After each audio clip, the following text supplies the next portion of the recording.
Ben, and oh, go ahead. Oh, all right.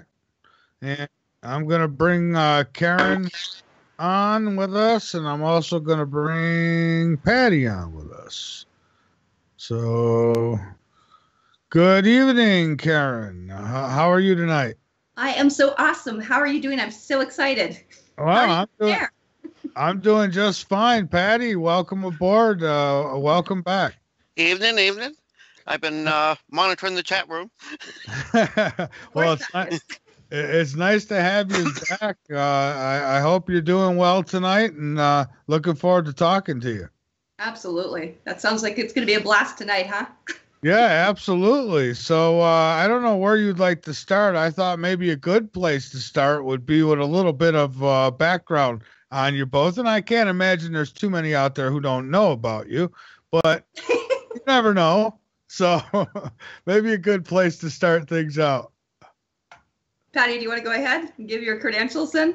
Actually, at this point, what I've reduced it down to is I'm Gaia's advocate, and I'm a two-spirit Micmac tribe shaman, because the rest actually pertain to the first mission, which I'm done with, which was finding out everything that they were up to and reporting it to the Council 12 when they arrived. That part's done. Now I go to work for Gaia and do basically the stuff she wants me to. So that is really the pertinent part.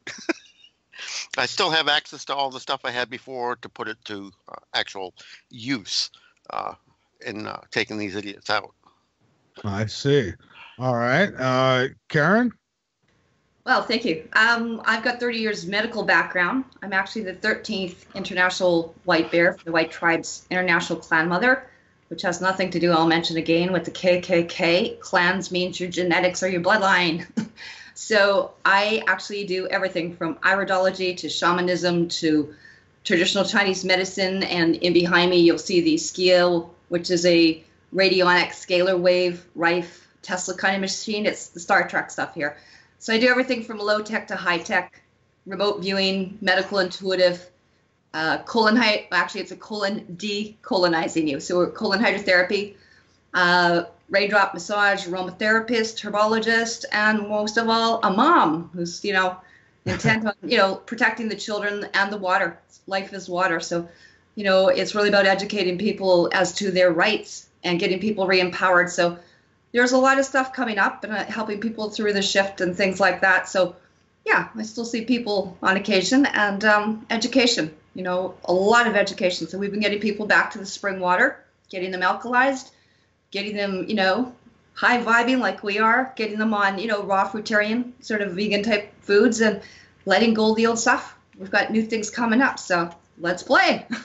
All right, I see. So where would you both like to start tonight? Where would you like to get things kicked off? Patty, do you want to start off a little bit, and then I can round up with some of because you're going to see a lot of stuff coming up, and then I can help with what can we do to alleviate the solutions to the pollution that's coming up here. So okay. How does that sound? Sounds great. I don't know. You even get my screen share at the moment? I see somebody's. I see space. Yeah. That's it. Yeah. This is just to kind of give you an idea of just how much of a fraud NASA really is, and anybody that listens to anything coming out of NASA has got holes in their heads. This, just for instance, 4 planets out there that they don't even talk about, which is Haumea, Makemake, Sedna, and Eris. They deliberately put these to change the angle that the Milky Way, the solar system travels through the Milky Way. And that's just the start of it. In the last talk show I did with Albert Lamont Weber, I actually gave him the original contracts and everything, that these races that were originally sent here in groups of 5 for us to heal, to give them God code and send their butt home. That is not the way things went, because they got more DNA than us. They got more technology. They're higher energy level than us and all that. They decided they were going to take over and steal the God code from us. You can't do it. In fact, Soros is in really big trouble now. He's got even more people out there in the universe chasing his butt than he's got down here on Earth. Maybe that's why he's got all them bags under his eyes. That could be it. They've been selling supposed human genome, DNA on Mars with God code, for decades. And guess what? It doesn't work when you do it that way. We're the only ones that can do it. Us and Gaia. So now he's got all these folks are coming back on him too.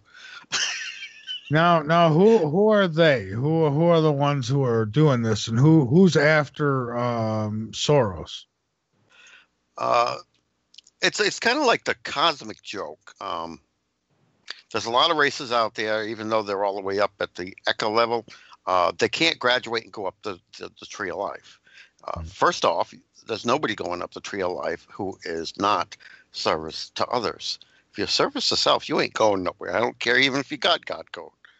Beyond that, they don't have God code either.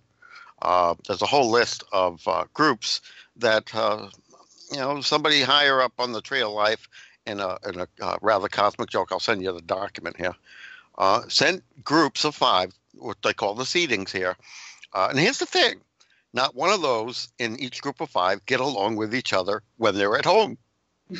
So they were sent here not only to be upgraded and given God code so they could ascend up the tree, but learn how to get along with each other.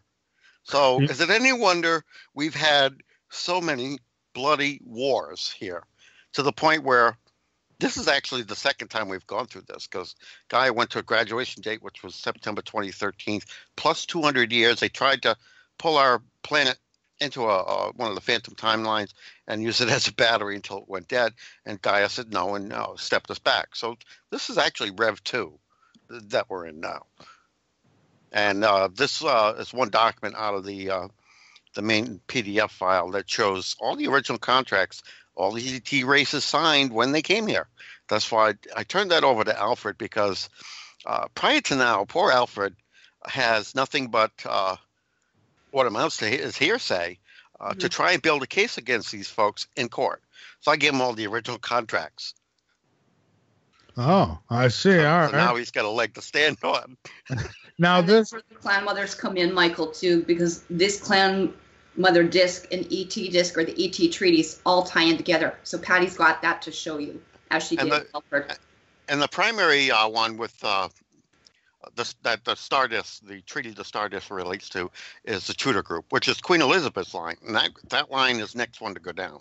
I mean, she's already kind of a fugitive from justice. Only she claims that no justice is able to rule over her. But guess what? Her whole thing under treaty ended in September 2013. So, yeah, she's going down next. The top of the Rothschilds and the top of the other idiots there have had their heads cut off, basically. And we trashed that meeting they had in Japan to pick a new leader of the New World Order. We trashed that whole thing and it wiped out everybody there. So, yeah, they're in tough shape right now. And when you say God code, do you mean, is this a code within the DNA? Here's the thing. As Gaia made us, and bear in mind she used her own DNA and the DNA from the ancient progenitors for the female side, and then 12 of the 15 races that were sent here and graduated back into space, they provided the seed stock for the male side, but she modified all them. Here's the key thing. Eve's first planet that Gaia grew up on, she's the last remaining person, because at level 6 energy density, she stepped off the planet's surface, up the tree of life to level 12 to visit and talk to her mother creator. You understand? We're triple spiral DNA, and we can go up the tree of life. All these others have 12, 24, 48 pole DNA, and we don't need that. They do. We don't. We are built with triple spiral DNA to exactly work perfectly with the very fabric of this reality, which is 3 frequencies. I see. That's what they call God code, because we can go right up the tree at triple spiral as long as we're, not service to self. We can graduate and go home.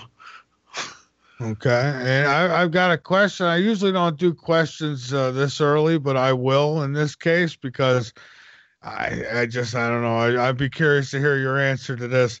Laura asks, I know several people who are absolutely convinced it is flat, obviously talking about the Earth. Is there any irrefutable proof out there that it isn't? Yes, but here's the thing. The people who say Earth is flat are not exactly wrong either, because we actually have two flat spheres inside, top and bottom of Earth. If when you go to inner Earth, you're stepping dimensionally 1/2 step up, okay, in frequency. Therefore, the big solid core of Earth is not there. They have a dome. If you go in the South Pole entrance, there's a dome there. There's also one if you come in from the North Pole because you're standing upside down effectively. There's a dome there. And in the middle, there is a fake sun. It's half side of it's a sun. The other half's a moon, and it rotates in the middle. So is there a flat Earth? Yeah, we got two of them. Is Earth a flat Earth? No. And it depends on where they've been taken. I see. There's also parallel timelines with entire other Earths in entire different places in the Milky Way galaxy. Then there's a multitude of them. That's what I'm working on taking out. So if they've been shuffled here from there, yeah, they're like they're going to be like really confused because even the land masses are different and everything else. There's a lot of that going on. I see. All right. And Colette wants to know what's the best way to take Selmac? Oh, I've got actually a little piece here, actually. Orally, because, the only way that we can really get it in is at a place called soccerbit.com. And right now there's two different kinds we can get, the most natural that we can. And I will tell you that I've tried several times to get the dry salt powder over from, Wiltshire or other places, and they keep confiscating it at customs and at the border. I ran into this problem before, even customs down in, if you try and get stuff from South America or if you're in the United States, even from Canada now, you can't get any of this stuff past borders. No. And so one of the things I've got is that SoccerBit is the most natural because there's so much stuff on Amazon, Michael, that there's so much genetically modified stuff and, all sorts of crap in there. So the most natural one that I can find to this date, and we've been taking it over a year, if people like licorice and crumbly stuff, they have one called basically Salta Pastille. And if they like a root beer flavor, a little bit harder, it's got a little bit more dosage to it, they can get it, and it's called Turisk Flaska, kind of like a root beer bottle, like those old little Coke bottles. So people can go to soccerbit.com and they can look it up, they can do the research. And unfortunately, that's all we can get at this time here. We're trying other avenues to get it in, like so I can use it into Yoni steams and into enemas and other things like chocolate. But at this point, they're confiscating it. They're clamping really hard down. So, I mean, there are people, if you've got connections in like London or in Sweden or some of the other Norwegian type of countries or areas, those Anglo nations still have some available, but not here. It's getting pulled. All right. The other thing is, I can't recommend you do this near any active volcano, folks, but I can give you the picture on how to identify it in its natural state. It's a volcanic sublimate, so don't go near any active to do it. But you can do it that way. If you live in a country, here's its natural forms. You can't eat too much of this stuff. You got to bear in mind how many cells you have in your body, and the fact that it bonds to the phosphorus and every bit of your DNA through every cell in your body. So if you try and take too much more than your body can process at any one time, it basically cleans your digestive tract out and all that, as well as your urinary tract. You won't have yeast infections or urinary tract infections or anything like that once you start eating this stuff regular. But I mean, the Scandinavian countries, they've been eating this stuff as a daily candy all their life. So you can't eat too much of it. It's kind of like goji berries, one of the other superfoods. A lot of those people will take a quarter, half a pound of goji berries, like wolfberries, every day. So we can start bringing in and using these different kind of superfoods in. And, it's a matter of muscle testing. I always go, have you muscle tested? I mean, we do have the answers within. But, and they can always talk to Soccerbit and do their own research. We have. I mean, I got the emails back. I'm quite comfortable with what's in it for what we have to deal with right now. So, there's lots of great superfoods out there, and it's a great start for, more is getting alkalized, and getting spring water and other things now. But I'm going to tell you about my excitement later with the Yoni steams. I'm going to get really steamy here tonight. Okay, great. I'm just giving you and we promise not to get silly this time. We promise not to get silly about it this time. No. This other chart here that I just sent you, if you look at that in the middle, you can see the half and half sun type thing that rotates. Now, bear in mind, these alternate timelines, or they sometimes call them phantom timelines. Their sun is actually the energy that's stealing from us that comes pouring out of it. That's the only way those phantom timelines can survive, is parasitic off of us. That's why they take a lot of people over there. And that's what I'm in the process of shutting down. Uh-huh. Because the middle of Earth is a half step up, and then the phantom timelines are another half dimensional step up above that. Now, if you go a full energy density level above where we are currently on Earth, that's where those cities they see in the cloud and everything are. You're not going anywhere when you're saying you're just going to the next level. And there's going to be a bunch of us that are going to stay behind and clean up this hospital, which is what this is actually. It's a cradle/hospital for helping along other races that have actually gone energetically way beyond us and technologically way beyond us. But now, they can't graduate up the tree. How are these other timelines discovered? How did you know about them? Oh, they've been building portals for a long time. Okay. That's what I mean. This is the problem is finding the portals. And recently, since we've got this data from the CDT plates, we found a lot of where the major ones are. But the rest, it's a nightly thing of chasing down and finding them etherically. Because these are, that's the picture I just gave you, that's how they lay out the spiral type alternate timelines with the loose sucking hole at the top. And I'll give you another one with one of the grids, for instance, that these ETs put on here that lists some of where all the big gates are. Like that. So, these gates are actually hidden here on Earth. I mean, what, like the dooms or something like that, or the dumbs or whatever you want to call them. Some are in dumbs, some of them in castles. They're like all over the place. What they do is they call them PSGs, which is phantom stargates. Now, all the original ones that have just SG number, that's the original gates that these other races were brought here to be healed through. And there's a dozen of them. So, and then they make the phantom ones. They put a number after the phantom gate, and the number on the phantom gate says at which one of those locations on the phantom timeline that gate connects to. So it's like an intricate cross-string network, really. And so on one of these other timelines, what, like the same thing is going on that's going on right now, but a different outcome? Is that it? Or how do they work? On those timelines, the folks that are 11, 12 density who decided to play gods get to actually set the entire planet up and where it is and everything else however they want. So are there some flat ones there? Yeah. Does that mean that it's a real timeline? No. You may have lived there. You may have been born and grown up there, but that doesn't make it real.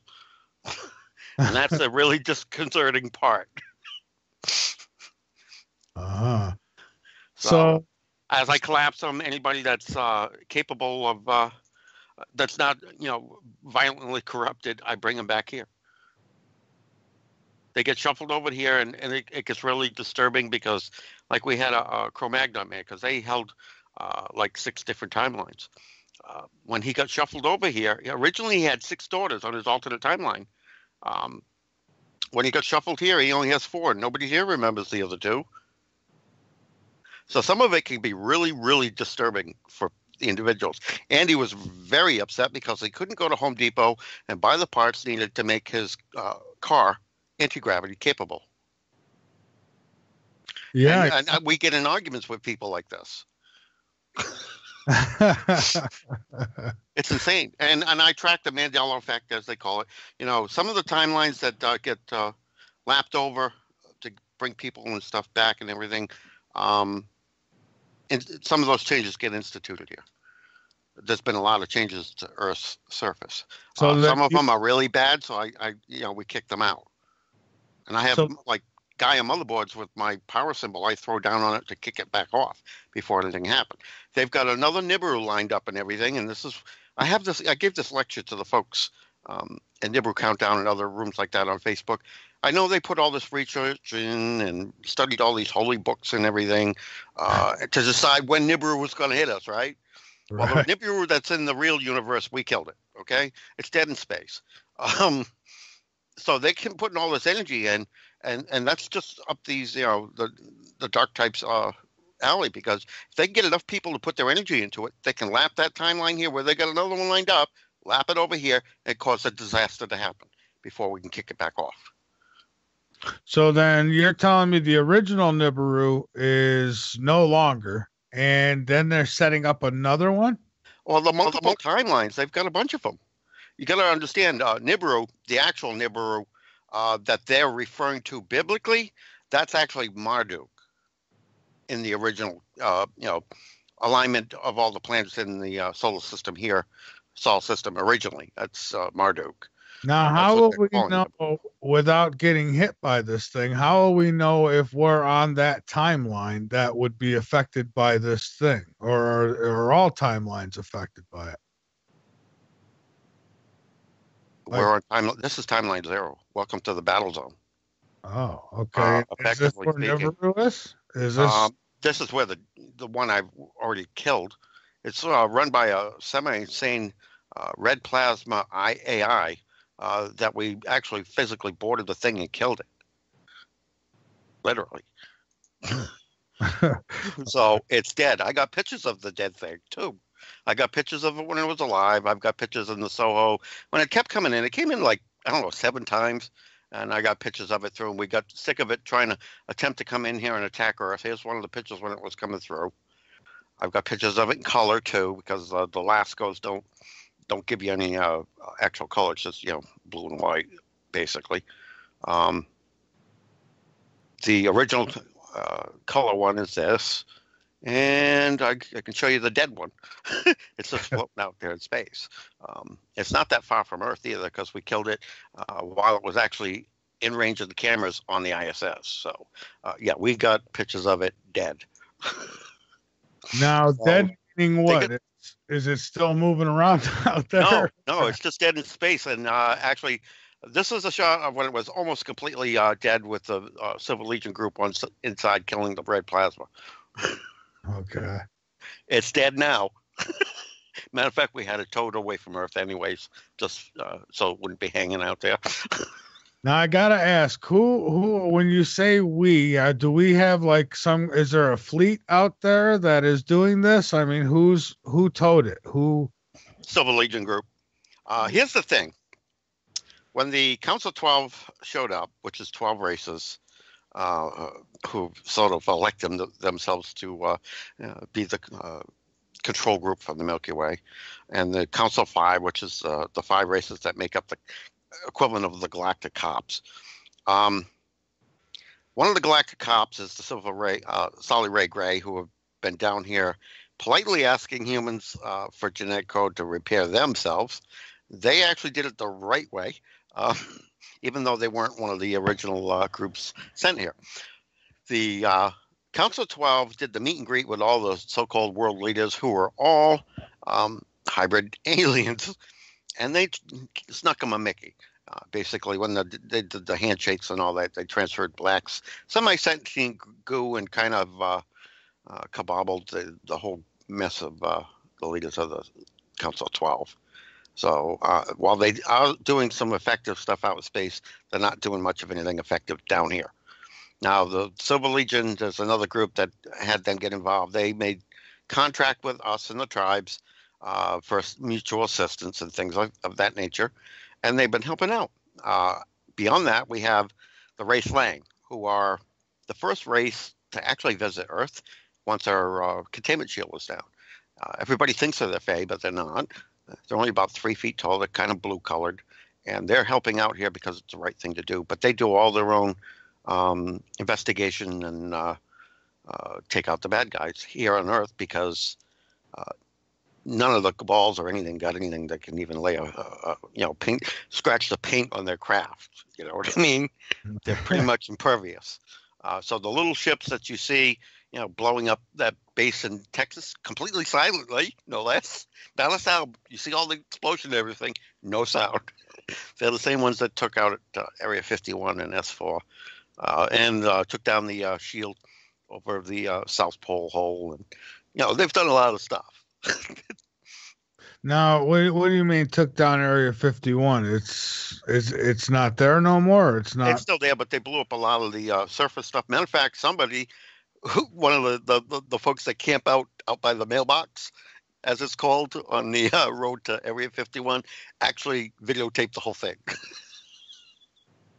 Amazing. All right. Let's see here. Lana wants to know, what is the real cause of tidal shifts? Tidal shifts? As in the tides? We're talking pole shift, maybe? Probably something. I would think along that line. She says tidal shifts. So I would imagine that'd be a pole shift. Tidal? Or is she talking title? How's it TIT or TID? Tidal. TIDAL. Tidal. Like water. It sounds like. When I know everybody said what I prognosticated back in 2013 didn't happen, didn't come through. I didn't know what I was talking about. The act actually went down, but every dumb around the entire planet turned on anti-gravity devices and shifted that quake eye forecast for California to the other side of the Pacific plate. And as anybody who wants to go back and look at the records and see what happened down at Christchurch, exactly what I said was going to happen. They got hammered. However, in turning on those devices, we almost lost the moon. The moon's orbit went super erratic. That screwed up the tides up at the Bay of Fundy and all that. They actually took the entire, the sea shuttles that went out of the Bay of Fundy and everything. They had to take that whole thing offline, sit and wait, gather some data before they could rewrite the entrances in the book of when the tides were going to come in. It messed up everything for a long time. It's still not completely settled down. I've had a lot of people on a regular basis tell me that strange things with the moon about it popping up in different places where they don't feel it should be. And it's even worse than that. The Eskimos actually went to Congress and yelled at them because, you and I know what could Congress do about this, right? Because they depend on where the sun and moon come up and set to find their way home from the hunt. And they're not coming up and setting in the same places anymore. No. So they went and screamed at Congress over it. Not that they're going to get anywhere with that. But. Yeah, I don't know what they could do about something like that. Right. Because it wasn't done, it was done by the ETs and the military industrial complex in the dome. So. Rusty's asking here, a lot of people listening, a lot of people with questions, so I'll give some periodically as we go through. Rusty wants to know, do you know of any races living on the newly discovered planets by NASA? The ones that they're doing publicly? Is that what we're talking about? Because that's all a sham anyway. Oh, it is. Okay, well, that's what they mean, I think. I think Rusty's talking about all the planets. They keep telling us they have, like, they found a bunch of planets that are supposed to be in the Goldilocks zone, and, they feel like they could be somewhat close to Earth, close in, similarities anyway. So I think that's what it means. Here's a clue. If they're talking about it, that probably means that they're already settled on it. The question is whether they settled on it or whether they had to send the fleet out there and battle the Nazis to take it away from them. Is the only question. We have been taking out all the Nazi ships, which were, our big. If you watch Star Wars, the Imperial Star Cruisers, okay, that's what the Dracos used to drive, and they turned them over to the Nazi group because the Nazis were willing to work with them and go and conquer other systems. So humans do not have a really good reputation out there in the rest of the galaxy currently, sadly enough. And here's a question that always comes up in my head when, I've heard a lot about the Nazi technology and all this. And I thought, if they had this technology, how come they lost? Or did they? They didn't give up, did they? They never. Well, they could have stayed in Fort Oss, but by then they'd figured out the whole portal and parallel Earths and everything. And why fight over this one when you can just suck all the energy out of here and go create multiple Earths and do whatever you want? Yeah. Which they did. All right. Okay. What is your opinion on the accuracy of Time Wave Zero? And then wouldn't mind getting back to Nibiru in a minute to find out, a little more about that. But yeah, Time Wave Zero. Do you know anything about Time Wave Zero? I have no idea what you're talking about. What they're referring to with that. I might not know it of the same thing, but are they talking about the energy wave that came through here in the cone when we passed the galactic plate? Are we talking zero? We're just about out of that. September 2017, we're out of it, and that means they get to, if we haven't won by then, they can put together their looking glass machines and go back to playing around in time and screwing up everything we try to do. Okay, and sometimes, folks, it's probably better if your question's not totally answered, you can always call in later on and ask and let us know more in detail what you mean. So you said, okay, so Nibiru was towed out of here. People seem to be like, I had a family member who's recently come to me who I didn't even think paid attention to this kind of stuff and showed me a photo that he took, and it seemed like, and I know lens flares, I know what they look like, and he had some, but there was this one object next to the sun. I get a lot of stuff like that from people, and I take it with a grain of salt because I have not been able to do it myself and see this, but is there something out there right now around our sun or near our sun that's perturbing the sky? I know NASA has said that they want to send some probe out there to do tests. They're talking out their butts. Bear in mind, I've taken out 3 of the Blue Sphere Alliance's biospheres by dragging them down to alternate timelines and blowing them up. Currently, that brings the number down to 395 extra, planetary-sized bodies currently in our system. So are you going to see them peeking here and there and sometimes around the Earth and things? Yeah, it's no big deal. Everything is moving around on the warp drive, so it's not going to interfere at all gravitationally. Here's some things I do with the looking at the sky now and then to figure out who's up to what.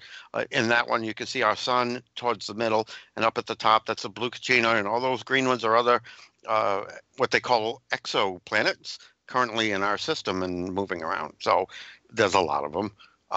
Not all of them run cloaked all the time. So yeah, they see them frequently. Some of them pass even between us and the sun, and they get obvious pictures of them. And some of them come all the way down, and across our atmosphere. There's others that we've called down for in the middle of battles to come actually down and use high energy weapons to strike targets here on Earth, and they physically come down in the atmosphere. So it's nothing to freak out over. There's a lot of them. Yeah, I imagine so. That's why I wonder how we have satellites out there and how they don't get hit more by stuff that's and this is why. Hang on, I'm gonna do my screen share again and show you. A lot of people think we've got thousands and thousands of satellites out there. We've got shuttles that don't need to use the tanks and the boosters and all that to take off, and They mounted EMF drives on them, and I mean they had them out there using them out around Saturn and everything else. Most of those were used to scavenger all the satellites that were either defunct or not being used anymore because they had a lot of really precious metals in them. So there's not as much junk up there as we once had. And you can see here, let me get this in a way where you can see what's actually around Earth. Yeah, there's a lot of stuff out there, as you can see. And ships and running in formations together and whatnot. But it's not as crowded as you would think. Yeah, well, they describe it to the people like it's a junkyard out there. It used to be. But Yeah. they scavenged all the satellites that had any precious metals in them. And they took them to Sears, where they've got a smelting plant and reprocessed the material, especially gold and stuff. If you Yeah. get all the way in close, this is the actual satellite networks that are left running. There's still a good few, which means still losing anything on Earth is pretty much impossible, like planes. I went over this with someone the other day and showed them the capabilities of these satellites. You can't lose nothing, ever. Yeah, well, yeah, I would be surprised how we could ever lose anything, how anybody could ever hide anywhere with the technology they have floating around this planet. Just point blank, every commercial airplane, every single one of its 4 engines or 3 engines, depending on what type it is, have at least 3 sensors in each one that are broadcasting whenever that engine is turned on. Doesn't matter where it is on the planet. And that's besides the plane's transponder. And there's another rig in there which lets them remotely take over the airplane and land it in case the pilot's disabled. That's a whole nother system above the transponder. How do you lose a plane? Don't ask me. All They right. didn't lose it. I mean, the Malaysian flight that landed, they took over remote control of it and landed at Garcia. The people who were on that plane got forced through a jump gate to Mars and became slave labor. The reason why was that was the entire group that owned the patent on the Intel chip, which was delivered by ETs, and they were going to make that public, and that had to be shut down. And So- guess who got the patent, right? Who? Take a wild guess. I wouldn't even know where to start. JR. JR. And we're not talking Ewing. Jason Rothschild. Rothschild got the patent He got the patent. on Yeah. the Intel chip. And that was Malaysian Flight 370. I'm dealing with someone, actually, Boyd Anderson, that's doing some stuff to that. Because there was a lot of this stuff that was pre-planned that people have overheard like 8 years ago. So this Malaysian flights and stuff, we've heard some intelligence too that, people like Thomas Lilly and other people were involved, in this type of thing. And also to do with the formation of Bitcoin and the stealing of the gold. So this is a huge thing when we're talking about some of that. And just to backtrack a little bit, Terence McKenna's thing about fractal time had to do with the overland timing with the periods with the I Ching, Patty.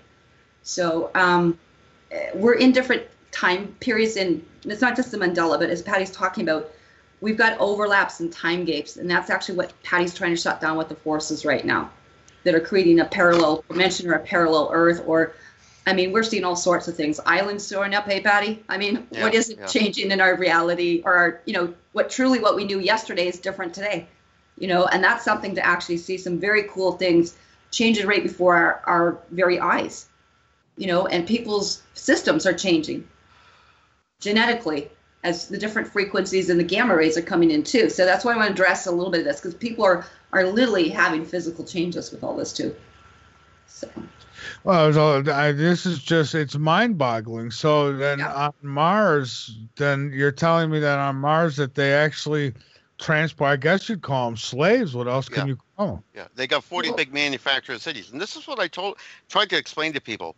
Most of the Muslim fundamentalists that are killing everybody, they're not actually even human, they're Martians.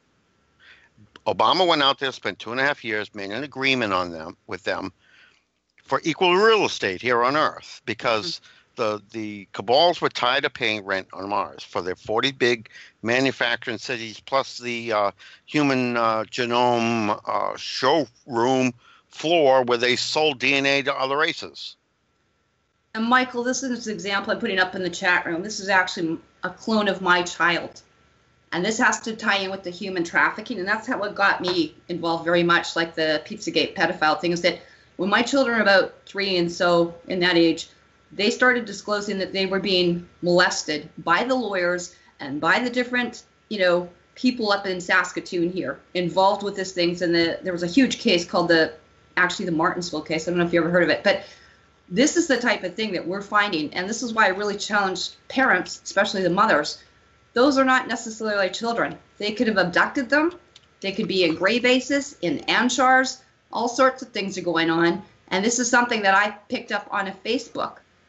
And I realized when I zoomed in, being a nurse, when you start seeing things like IV and heparin locks, those are not our children. You can get facial recognitions. You can look at their eyes. You can look at different things. So they may have actually a dozen clones of our children running around.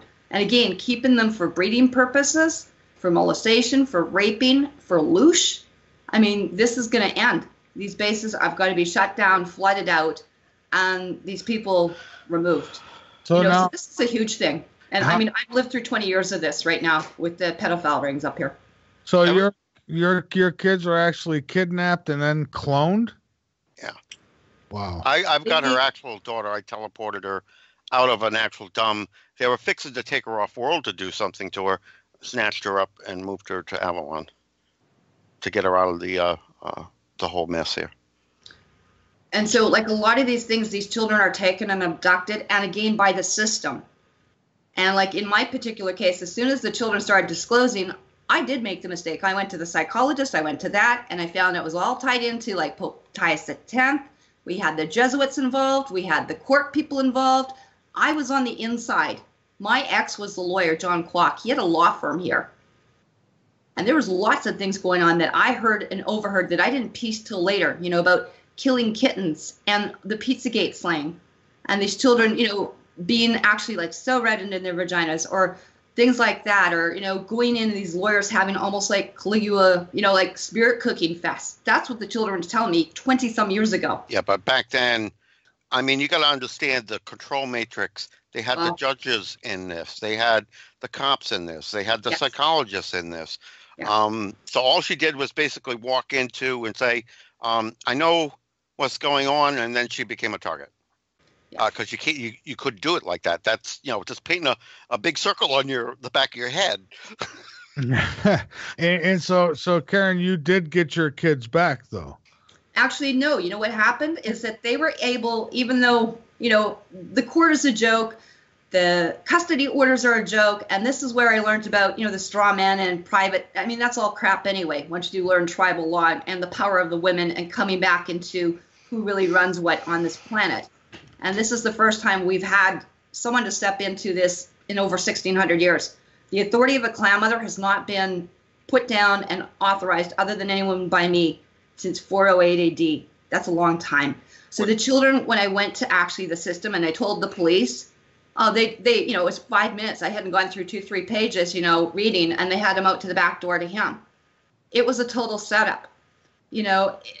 What you're seeing now that we know about Loosh, and I've been able to do through planefinder.net, I can track these things. They're human trafficking all over the place. And the biggest case at that time, mine was sealed, by the way. So I don't know if you know a little bit about court and things that go on in the media, but it takes an awful lot to get a news media blackout. Huge. And they sealed my entire court case. So when I wouldn't stand up in the court for the judge, they would break my arm and send me into jail.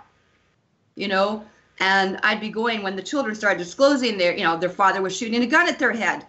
That was okay according to the courts and family law division. So when I asked for an investigation, it took over a year to get it assigned, another year to do it. So 2 years had gone by and they refused to step in. The courts, the police, all of them were involved. When I was able to look actually in family law division, I actually could see these lawyers that were all involved, conflict of, interest, everything. The whole thing we know about the Bar and the Templars, it's a whole nightmare. these child protection, supposedly services, they are the ones that are actually screening for the DNA. And when you learn at the deep, deep levels about this, Michael, it's called the MT, or mitochondrial Eve, or mitochondrial DNA. That's what they're selling. That's what the Intermonetary Fund is about. When you talk to even people like, I don't know if you know about Cynthia Marie Brewer, but the whole thing is based on our bloodline. It's our genetics they're selling. You know, it's like utility chickens to first class, second class, third class. They're classifying the women and the DNA through the Human Genome Project and the Project Panther, and they're selling our children off. And these kind of people. Child Protective Services and the human. What's the other? I don't know. What do they call it up there in Canada? The addition of Child Protective Services here in the United States. You have another Child group. Protection, Social Services. Yeah, Social Security. They're all in on it. They're all in on it. They were all in on it. And when I spoke to people, you know, they actually said, you know too much. And then once I started learning about some of the Rh negative and some of the Loosh and these underground, you know, blood fest, their satanic night circle. They don't think anything of it. And when I started doing some of the checking, then I started finding even the DNA on my ex. I find out he's Rh negative, I'm Rh positive, and my children are Rh positive. But when you start tracing them back to their beginnings and the genetics, I just about fell over a few months ago, because it goes back to the original Martians and clans and stuff like this, and Muslim, and these people are not human. And when they want to disable the remaining humans left who are Rh positive, still intact. They want to disable them so they can't self-repair and pose a problem to them. That's why they're now starting this thing with schools. Or at least they're trying to do it in schools, to play games, or in some places even to go to school. You got to give up a sample of your DNA. Oh, that's garbage. I was just gonna say that with they give these kids blood tests and all this stuff. I mean, on a regular basis, you would think they'd be able to clone as many as they'd want and not have to kidnap anybody's kids anymore. But they're still doing it anyways, right? No, there's a bunch of the ones that are born in a hospital. They started this at a certain point. They take the placenta and the umbilical cord, because then they have all the DNA they need to make a whole bunch. But however, you have people who have immigrated to the United States, and you have the tribes whose kids aren't born in hospitals, and for very good reason, that they now have to try and co-op. And forcing the tribes to go to school and doing this kind of thing means they get access to all the DNA. And that's why it's so important for women to get educated, to go back into natural law, to go back practicing our original customs, uses, and laws. And people are going to have to understand the law of the land. And we're coming back to that. And whether people are apprised of it or not, that's where it's going. So a lot of this has to do, and I'm a formal neonatal intensive care nurse. I've got 30 years behind my belts here. But 15 of it is as a quantum medical practitioner, what almost like a quantum doctor. I can actually set up medical colleges and stuff like that with what we've done, because we're now going into different things. But that DNA as a neonatal, that was just, it's genetics. And Tom wants to know, one of our listeners asked, does that mean that RH is not human? RH positive is that guy who made you. RH negative means they've co-opted you via artificial insemination in the womb of your mother. Wow. Point blank. And you can extract people in there. And what I'm going to suggest is, because I'm getting inundated, since we did the News Inside Out on Saturday with Alfred Laminat Weber, who's one of the 3 tribunal judges for all war crimes against humanity, I might add, and Clinton's ex-lawyer for the ET stuff. When we disclosed many times to do with Stern and stuff, but I started getting into a little bit of this on the weekend, because people sometimes don't know the full why I started doing this, was to help the children that have been killed in Kamloops, to help the children and the thrivers, not survivors, but of this. And this is a huge thing when you've had sexually and ritual abuse. And that's why we need to get alkaline. We need to do these simple things like womb steaming and things like that. But I'm getting inundated. And rather than going back to the system to give them debt notes, that's what donation needs. Doesn't mean it's, gifted. We should be the law of gifting, right? And this, people can go on, it's called an Eldon, Dawn card.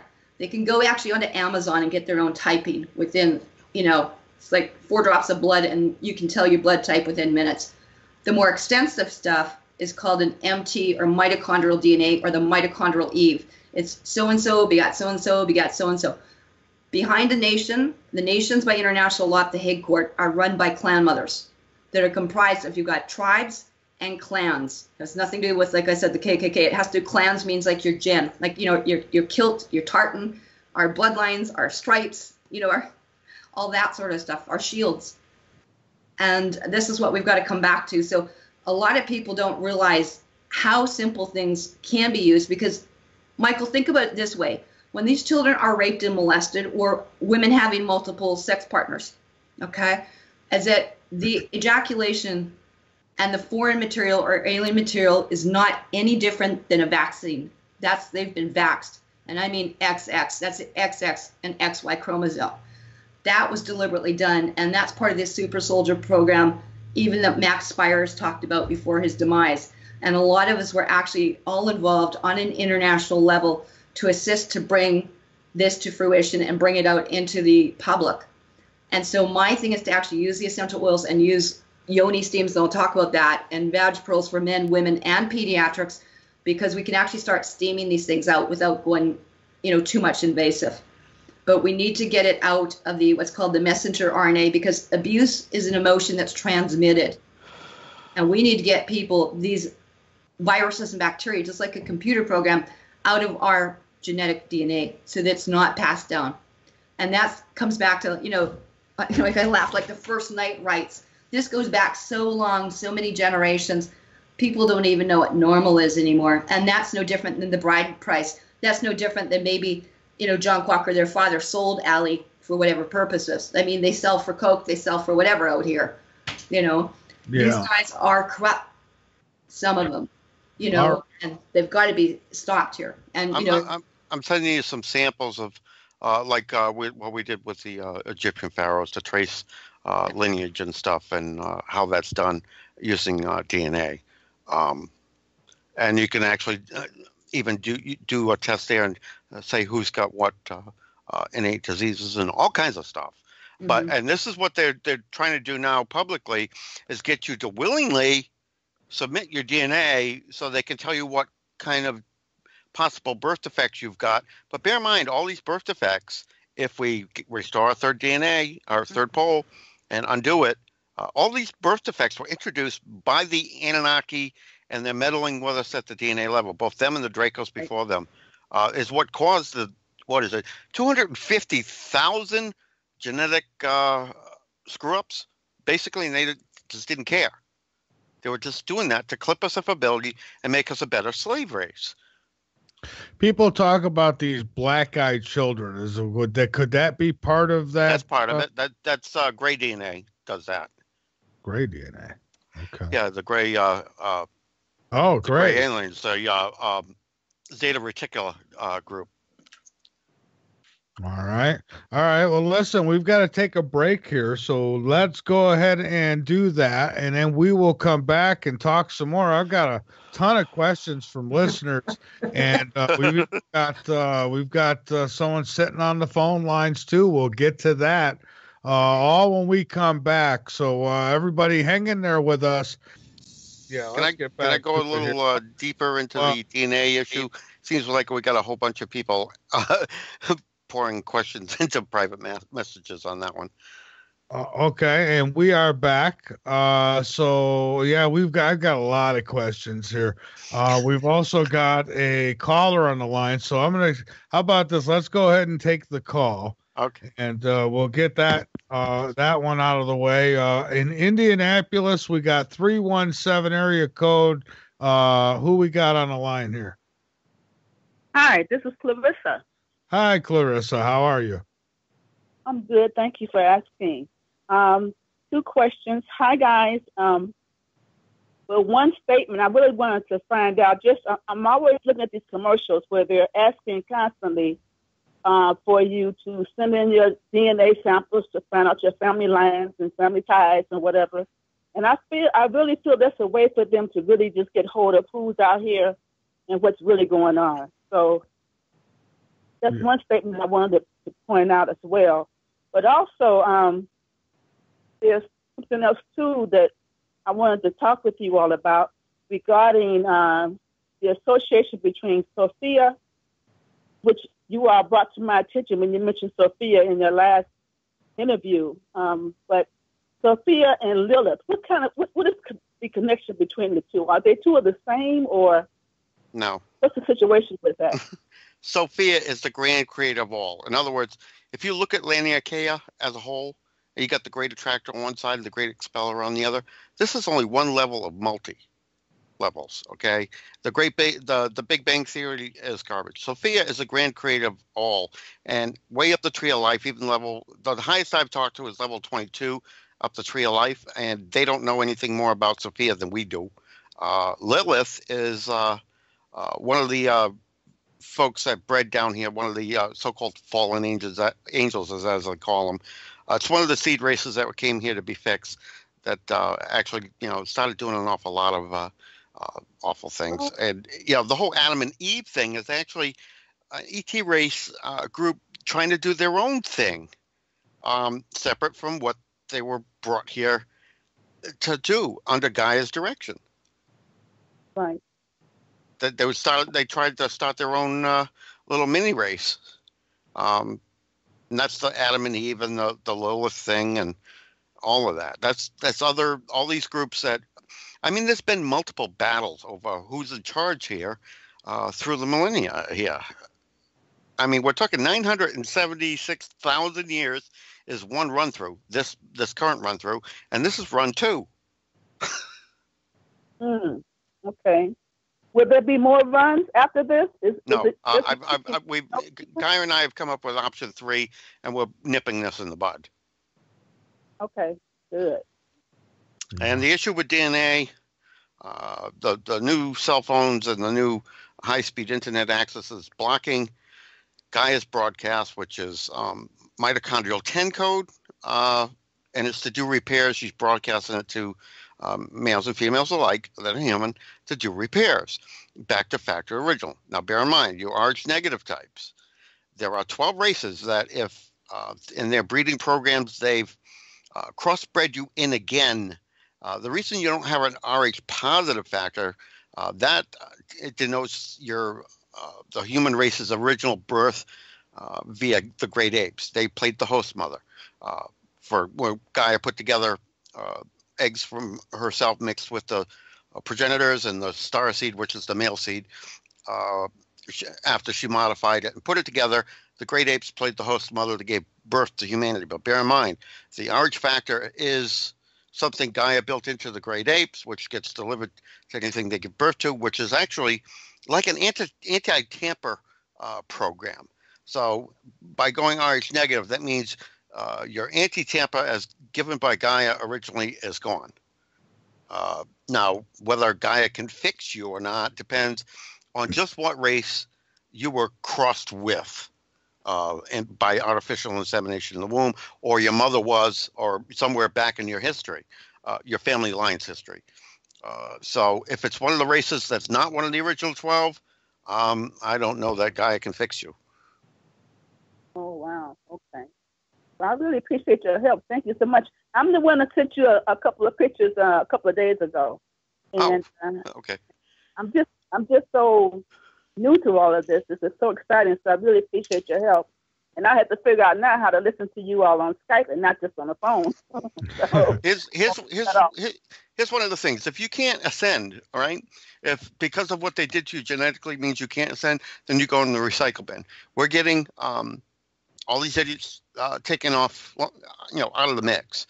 And even once we dock with the ECA, Gaia's going to have to reissue new groups of humans from her lab on her mother's planet, which is, the island of, oh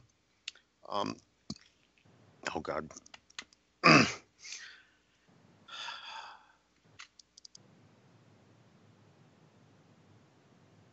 Have you seen a movie called Moana? Have I heard what? Seen a movie called Moana that's just put out just recently? No. Okay, well, this is a movie by Disney, and it makes me think about with Sophia It just the way it's set up is just so familiar to what's going on. So Sophia doesn't interfere down here, other than rarely in acts of creation, like Eve made the Elven race. The Elven race made the Pixie Fae as a gift back to Mother Eve, and Sophia touched the Pixie Fae, because the Pixie Fae in the end ended up with more aggregate power than Mother Eve herself got. You know what I mean? But as far as cleaning up the mess and all that, no. Once in a while, Sophia will touch something in a creative way, and that's about it. Down at this level. And bear in mind, Disney is cabal, and they are trying to desensitize kids to the whole pedophile theme. Yeah. So I would not be moved to watch anything from Disney anymore. Okay, well, all right, listen. Thank you so much for your call. I appreciate it, and thanks for listening. And she brings up a really good point too about the Ancestry.com stuff, where they send in your DNA and we'll track down your family history. I always thought that was a scam to get your DNA. It could, depending on the company, it could yield results, but I've never heard of them actually broadcasting on TV. That sounds like a cabal group. Bear in mind, all of your TV and your ads and all that are all controlled by cabals, and the folks who actually do genetic profiling charge good money for it, and you have to seek them out. They don't come looking to you. Karen, you been having issues or what? Where you been? It literally just, I think it was something maybe I said, everything just locked and froze. And that happens a lot when we get targeted or hacked, or the signals can get scrambled here. So I've got a secondary one for backup, but yeah, it happens. Oh, I'm glad you got back in. I was looking. I said, I didn't know if you were there or not. I couldn't tell. We've got a question from Bold, and Bold asked, do humans hold all the genetic groups or something? No. I don't know what you want to take out of that. No. There's a lot of different groups here, and each one of the groups, if you look at that chart I sent you, most of all of them have more DNA poles than we do. So it's impossible for us to hold theirs. Right. We're sent here to actually intermix with us to get God code, which means they have to incarnate here as triple spiral DNA humans. And that's why I was saying the people who, even the people who are not capable of being repaired by Gaia, eventually you're going to pass away. You're not going to be able to go up the tree of life. You're going to go in the recycle bin and have a chance. Your soul will have a chance later to reincarnate in an actual body that's going to work right and upgrade your matrix. So it's not all bad. It's just, certain things have to be done. So we're going to, so then we definitely go on after this journey here on this planet. Where do we go though? We go on other dimensions? I busted the gate and the guardian on it. So anybody that's God code capable and not service to self and all that can just graduate and go home.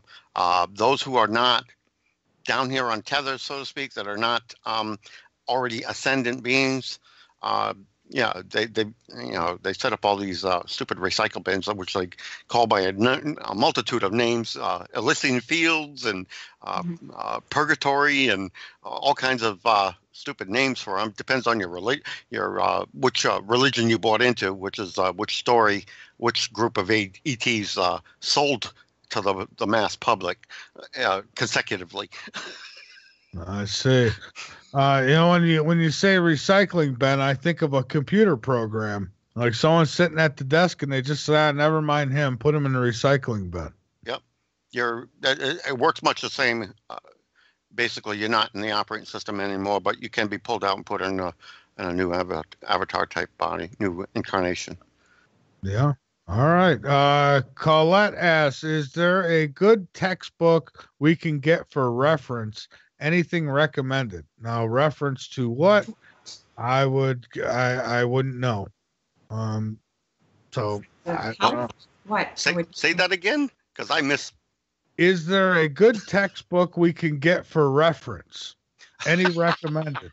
I don't think there is a book on this. We are the book. They're gonna allow. Okay, I went into this before. The folks that live in Shambhala, for each major crisis point in humanity, they train just exactly 3 people, and even those 3 people have the right of self-determination whether or not they're actually going to go out there and tell anybody. And only this time, only one person has. They tried to get books published and everything, even though it wasn't the complete data or the 100% correct data. And the Dracos hijacked her husband. They ended up in court. They pulled the books off the shelf. And, I mean, no publisher will publish them ever again because they lost so much money. Yeah, right. Publish this in a book? They'd never let it be published. All right, and Ruth wants to know when, if not already done, will Earth become stable and back to its original state? I'm fixing to make it stable by September. Back to its original state. Well, the folks who are 5th level capable, who are done with the strife down here, they'll go up to the next level, the next layer up. There's a lot of us who are coming up with all these solutions and everything. It's basically to put level 4, this hospital zone, back together and straighten it out. That's going to take however long it takes. And there's a lot of things I think a lot of people don't take into maybe consideration, Michael, is that this is basically like, I call it a quantum healing, like a wellness center. We're supposed to be having heaven on earth here, and it's like having a parasite cleanse, and that's why we need to decolonize as well. So it's no different when I'm talking about go get a colonic or, decolonize yourself. That's what's actually going to the basis. They're being flooded with salt water. That will take care of all of our issues. And, we've done an awful lot. I'm done, but, previously there was stuff at Project Ascension. So we spent a year accumulating this kind of data and putting it out. So if you want to see the space wars and you want to see where this is and how we've come to this journey, but we are on a crunch, basically, right, Patty? We're down to less than 6 months. Yeah. To get the enclaves into place, to get our people healthy enough. And I mean, think of it this way. It's going to be for the people that are ready for this at peace. If you look back at that level of consciousness, and that's what peace is, it's a set of laws that come with it. And that's what governs here. And so the people that are not going to be, in accordance with that, they're actually going to almost, like as Patty was saying, spontaneously combust, and that could look like anything from a stroke to almost anything, because they're not in balance with nature or natural law. This goes deeper, all the way down to the basic frequency, the Fibonacci spiral sequence and the flower of life and everything. That's all fake. That's not the original. Yeah. And that has no connection to source. And that's how they've been trying to get everything set up to drag people and then eventually this planet into a phantom timeline. Yeah. It's all the way down to rearranging the planets and where they sit and bringing those ones that are out beyond Pluto's orbit that they're using to artificially hold our system in the wrong orientation. The 30, 60, 90 creates that false harmonic. It's supposed to be 45, 22 and a half, 90 to make the grid so we can actually dock with an ECA. Can you maybe in our current configuration, you can't. So you can't lock things in and make it so they can't play God anymore. Somebody asked, what is ECA? Yeah, can we get the picture up where you're showing that, like where we got the 1, 2, 3 rate aligned in there? Now, these people, by the way, Michael, they came into Saskatoon that were part of this group, and they came in playing with the ley lines and the grid lines, and they were so upset with me. And now I realize, it's coming back like a decade later to slap us in the face. But what they were actually doing here, these were people that were being abducted by the Greys or Grayslings and Palladians, Orions, and all sorts of Val ET groups and stuff that were doing some of this. So they were playing with the grid lines here because this was one of the original, we'll say with the medicine wheel, we had one of the most powerful sites on the planet here. Okay. I sent you the picture. Now, basically, similar to that is what the original Christos, before they went bad, did to lock and across over the top of our system so it couldn't be distorted. But then they went bad and joined bad groups and everything and distorted it. Once they blew up Tiamat, you could pull the energy level down one and distort the whole shape of our harmonic framework of reality here. And that's what it comes down to. That is what I have to undo. We're going to be bringing Tiamat and all her moons back and putting her back in, changing position of some of the planets around, giving both Venus and Mars a moon, which are currently outside the system. Basically, all those ones that are out beyond Pluto, I'm going to be putting them to work in system, as well as bringing Pluto in. And then we're going to kind of like let our system as a whole relax back into its original angle. Gaia is already trying to ease Earth back into its original angle, because that creates another disharmonic where it is now. That's why she's gently trying to put us back. Now, how do you do that? I mean, how do you? Oh, and I mean, when you say you, do you mean you literally are involved? Literally. Oh, okay. Like I said, I've already grabbed 3 of the Blue Sphere Alliance's biospheres, dragged them down another alternate timeline, and then blew them up. And they are planet size. So this is nothing new. And now, I mean, I'm not asking for anything that might get you in trouble, but how do you do it? How is it done? Is there stuff? I mean, controlling. You have controls. Do something. I reach out and grab it and just drag it behind me, just like when we were fixing the original gate portals here on Earth the other night. A couple of them, they had been cut, and we had to actually drag a new portal all the way out to Alpha Centauri, and another one out to the Sirius system. They're Epsilon Eridani, and connect those portals back up. This is an innate thing that all humans originally could do, which is why they clipped us of the 3rd spiral, to disable our abilities. We didn't need spaceships because we could teleport anywhere, not just in the Milky Way system, but use the portals in the Sun Gate transit system and go to other star systems and planets without any hardware. It wasn't that we didn't know how to build ships. We didn't need them. Is this the kind of teleportation Andrew Basiago talks about? Mm-hmm. They use mechanical. They use machinery. It's the same process, but if you can picture those 3 waveforms energetically down the center of your DNA, which you can't do right now if you're 2-spiral, because there's no hole, you'll spontaneously combust. But if you have 3-pole, you have a hole down the middle, and it's all about basically phase conjugation of energetic waveforms, and it's only 3. Again, we're back to 3 frequencies, and you can teleport anywhere and take your body with you without any hardware at all.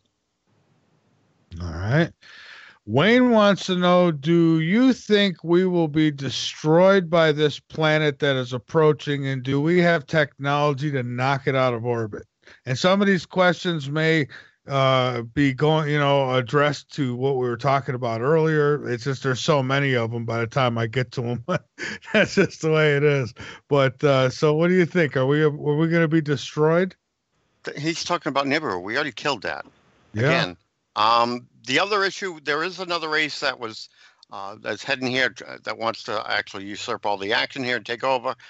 The Blue Kachina has left the system, as well as entire battle formation of battle planets to go and kill it. So no, even that one, which a lot of people are talking about, it ain't happening. All right. Was Rommel aware of deep underground alien races in Africa? Is that why they were there? Is who? Rommel? Rommel. Oh, Rommel. Rommel. Rommel, okay. Nazi stuff. They tried to break into Shambhala. They gave the Buddhist monks a really bad time. Did they get in? No, because at that point in time, they did not have the ability to get through the wall of dimensional shift, because Shambhala, like inner Earth, is dimensionally a half a step out of this reality. So they couldn't get through the door. But yeah, he was aware of stuff that was in there and the people that were in there, and he wanted that data. He didn't get it. All right. Susan wants to know, can you ask Patty how we can help with this enclave idea? The enclave? The new eco-villages. Yeah. Now, Trump's already doing the footwork for that to get all the advanced technologies rolled out to go in it. Currently, until we get rid of the whole Obama backfield, so to speak, that's still in place, good luck with that. We can't even get Salmonic across, state country lines. A lot of this tech, you just can't ship it. You know what I mean? Everything I use exists somewhere on this planet, but you can't ship it here. So what do you do about that until he gets that straightened out? And the other stuff that he's pulling out from the dumbs. Matter of fact, he just recently demanded of the Office of Patents to release 2,000 patents that were considered secret for national security purposes. So we're working on that. When some of that gets released, we're going to have to wait for the matrix to kind of change. Otherwise, I got to wait until we get all the space guns and all these idiots taken and the dumbs taken down where the Civil Legion can land, because part of our agreement with them was they could set up embassies and healing centers here, and in the end, recruit restored humans for the Civil Legion to go out there and help other systems get rid of this fractal infection. And in exchange, I get replicators. And in which case, once I have replicators in hand, all I need is sand and one item of each type to scan in to get the patent. All right. All right. Colette asked, since a lot of people quote the Bible, does Patty put any belief in it, or is it just a part of our history as she sees it? And let me say quickly before we go on, before you answer that, I've noticed as I've looked through things this week, I've gone searching through a lot of stuff, and I've noticed that people who are really stern to their Bible beliefs, those people seem to disagree. They seem to not like you as much. I don't care. I don't care. There's a lot of truth in every religious book, but it's all occluded with bullshit. Mm-hmm. It's not that there isn't actually true data in there. There is a lot, and a lot of it's even encoded, so you can't find it easily, other than doing esoteric stuff to actually find out the true words. But are they word for word gospel? They're word for word gospel of a fake God. So take that for what it is. Mm-hmm. They were done to control you as a population. All right. Hey, you get no argument out of me, because like I say, I wasn't there. I don't know. Everyone tells me what Jesus said. I wasn't there. I don't know. Witnesses, were we? And the guy that so-called Jesus wasn't crucified on the cross. There was somebody else who they thought was him, and his two buddies that actually did get crucified. But was it Jesus? No. Maybe this guy was an ET. He seemed to have technology. I don't know. He could heal people and do all these things. He seemed to know stuff other people didn't. Okay. Here's the deal. He's the flunky for a level 15 fake god, who's another race who's, especially back in that day, any technology sufficiently advanced might as well be magic. Oh boy, yeah, there's gonna be people who'll be hot now. You gotta understand. Yeah, one of the first things that the Dracos did was not only clip us of our third pull of our DNA, they raped our brains of all the information we had. That was put on crystals, and recently I've gathered them all up. I've put them in a scalar broadcast array down to South Pole that I hijacked, and it's broadcasting it to everybody as we speak. That's why people are getting dizzy and sick, and their balance is off, and their eyes are going googly, and they're getting headaches and ringing in their ears and shit. Get over it. It's necessary to wake you up. All right. Sherry says, Patty, are all the ET embassies going to be off planet by September 21st? No. Again, the original races, which are contracted, that's that, 4 groups of 5 ET races. Once this hospital is restored, there's going to be one for each of those groups here, because Gaia is still willing, despite everything that's happened, to come through on her promise to work on and heal them. This is a service to others planet. We are a service to others race, originally as uncorrupted. And that's the state we're going back to. And the tribes were the groundskeepers, or the park rangers, if you will, of the entire planet. And the clans, they were the doctors. And if they got hit a wall on something, they would go to the tribes, and the tribes would do things possibly beyond the clan's ability to do, because your tribes are the ones that had the time walkers and everything, and could actually undo a lot of stuff back through the time stream. and fix things that even the doctors couldn't fix. You know what I mean? Yeah.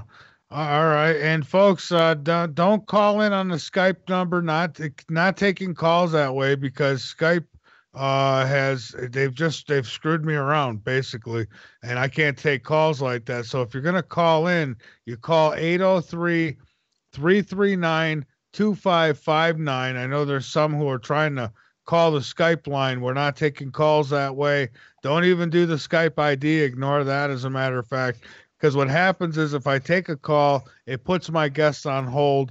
I've worked with Skype over and over to fix it, and I get the runaround. So that's why we got a new call-in number. So please use it, 803-339-2559, and be patient. I'll get to them as I get to them. All right, another question here. One thing I want to put out there, that sure. 13 back tune thing done by the Mayans, that is one classroom, and we are classroom 16 now for the second time around. So that's classroom 32. Oh, okay. Gives you a time scale. DNA. How can we work in everyday terms to fix our DNA? I gave out Mandela's, and I do this on Facebook as well. These are things you meditate with, with your eyes open, staring at them. They go right to your hindbrain, and they actually activate your DNA and do the repair work. Level 1 is this one, and then level 2 is a slightly different pattern. This is like coding that. This is the same type of technology used by them, the folks who send subliminal stuff over your TV. This works directly past your eyes, past your prefrontal cortex, right to your hindbrain, and goes down and tells your DNA to get the, turns it on, tells it get to work. Okay. But you got to have the materials. And that's where, Karen's side of the equation comes in. You got to have the correct pH level. You got to have the right frequencies and the appropriate energy to actually manifest the stuff you need, or you got to physically put it in. And if you're really bad off, you can't manifest. So you got to correct your pH manually, get stuff that's pre-broken down, because even the Dracos even changed literally the acids that break food down in your stomach such that it can't break stuff down properly all the way so that your body can actually grab it and make use of it without breaking it down even more, and they can't do it. Some of the probiotics can fix that issue and get your body to actually uptake it. If you got stuff colonizing the lower part of your body, forget it. All bets are off. And that's one of the things too that's really important, is that we need to remove what's in there blocking it. So anything like, and I don't want to say like poop or crap, but whatever, there's acid, mucus, fungus, old food, and that's creating the acidity. So I have people that shift their to healthier intake, and yet they can't do that. I already got it to them, Patty. So we need to get litmus paper, we need to get alkalized, and we need to get that stuff out of there. And so one of the things, if you're not doing baking soda, is look up, and I've put here, when people go back over this, video and stuff that's up on YouTube, you'll be able to go in, because we're putting the charts up there for you to see what's normal pH, 7.4. People don't even know. They'll change their cars, Michael, but they don't think to, get their fluids changed. Right, and let me ask you this really quick. Now, you mentioned the baking soda, and that's my understanding from a doctor, which I didn't know this because I do the baking soda myself. Yeah. But he told me that if you're doing that you should you wanna get yourself some extra potassium. He said, because the baking soda will kind of drain some of the potassium out of you. I don't know. Have you heard of that? I only had one person tell me this. Yeah, what it is people are using unnatural substances like, Arm & Hammer and stuff like that. They don't think to actually go get something. They're using this treated stuff, which is going to affect everything. The baking soda is meant to be short term, but quite frankly, I've had people on it for several months. And we've combined borax. I combined a lot of diatomaceous earth because of the silica base. And that's actually doing an excellent cleansing in there. So one of the things I have, and I just put it up, is SuedeHeals.com is actually a compounding place that we have up here that's phenomenal. When I actually open up those pH pills, literally the water goes purple. because it's so alkaline. But we also use things to balance it naturally, a little bit of stevia and alfalfa, because alfalfa, like wheatgrass, is plus 33 on the Richter scale. So, I mean, people, if they think they're going to keep drinking alcohol and coffee and stuff like that and just putting a couple, teaspoons of baking soda, it's not going to happen. And again, why are the people acidic? It's what they're sticking in their mouth, and more importantly, is what's sitting in the bottom of their guts, which is like phlegm. So we need to actually remove it. So literally an hour, a very little hour, half an hour of your time to go into a decolon hydrotherapist that actually flushes water and salts and stuff like that out will remove that plaque, cholesterol, causing the anxiety, causing the depression, causing the stress on the system. And I know I'm a decolon hydrotherapist. I mean, that was the largest part of what I did. I had them come in, we'd assess them on the, SCIO biofeedback. I put them on there on my amethyst labeled beds here and marinate them for the next half an hour. And then the third hour was washing them out with, the machinery properly. An enema's great, but it's only going to get the root chakra. And if you think of your colon, basically it actually contains all the minerals and stuff there. And that mineral and stuff is what happens. They're like, if you can imagine like solar collector panels, Michael, and that solar collector panel cannot collect anything, any minerals, or make any organ above it where it's uptaking to, like reflexology of the colon, and you can't actually make any organ function properly. So if you know the chemical compound of baking soda, which is NaHCO3, it's basically a sodium, a hydrogen, and a couple oxygens. So basically it's empowering you, but it's meant to be temporary. And if you can't get it corrected within a couple weeks, most of my clients can have stage 4 cancer. Again, I call cancer like ignoring the laws, it's ignorance.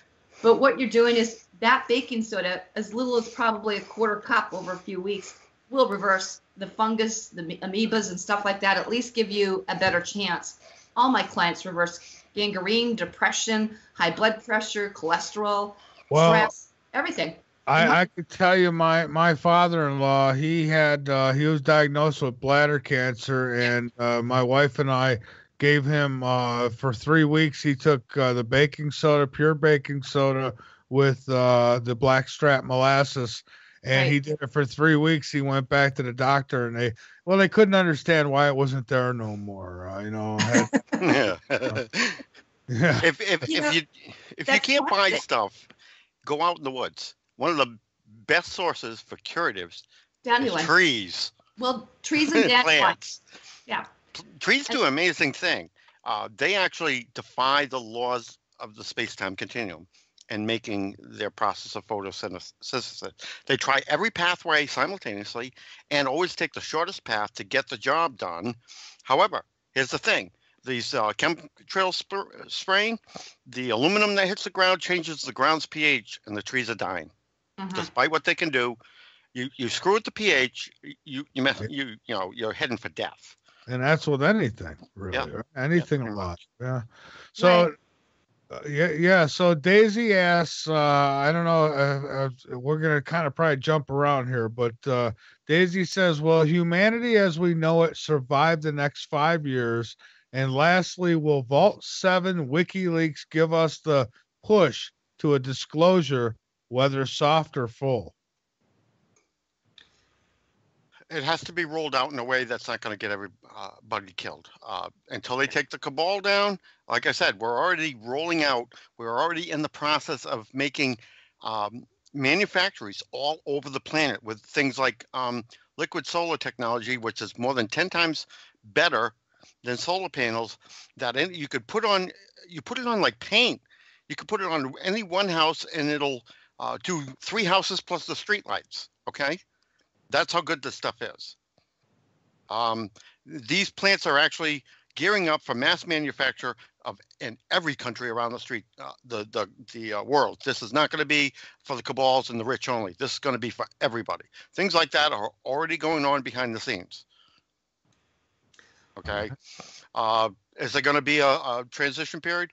Yeah. What Trump is trying to do is move us back to a society that's based strictly on the Constitution and close the borders down so we can start doing the revamping here first and become like the showpiece for the rest of the world.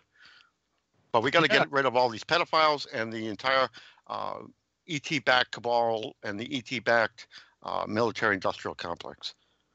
Well, yeah, if you're gonna clean your house, last thing you're gonna do is invite everybody over, right? You're gonna clean the house first, and so that's what he's doing. I pulled for him from the start. I took a lot of slack from it. As a matter of fact, even me and Alfred Weber bumped heads over it, but I still love the guy. But case in point, everybody made a big deal. Oh, Trump's gone, Illuminati cabal when he sent his advisor to the UN there and said they were going to leave Israel alone. But also in secret, he had a meeting with Israel and all the other countries around him, and told the Prime Minister of Israel basically, you're going to stop, because if you don't, see all these people, they're now in league with me, and if you don't, we're just going to wipe you out. So stand down. All right. And again, folks, no calls on the Skype line. We have a new call-in number, 803-339-2559. A lot of people trying to call that Skype line. They must not be listening and just dialing. But Robin asks, please ask Patty if she has any info on giants in Antarctica waking up. Everyone's been waiting for me to get to this question about Antarctica. There's a bunch of there's a bunch of ancient Martians down there. There's a bunch of ancient tall red-headed giants from Tiamat, because, our moon originally was in orbit around Tiamat. The folks from Tiamat used it as a life raft to come over here when Tiamat got blown up. A lot of them made cities and everything across the whole top of Africa and all that part of our planet that's desert. If you dig down about 400 meters there, you're going to find a whole bunch of most partially destroyed Tiamat folks' civilization that they built there. There's all kinds of stuff going on down there. There's also the Ark of Gabriel, which is not like the Ark of the Covenant. It's another thing. It's more ET tech that I want to get taken off this planet and destroyed. Again, this is all toys from these fake gods that they played with, and that one's dangerous. Yeah, it's already killed a bunch of people accidentally for not handling it right. Mm-hmm.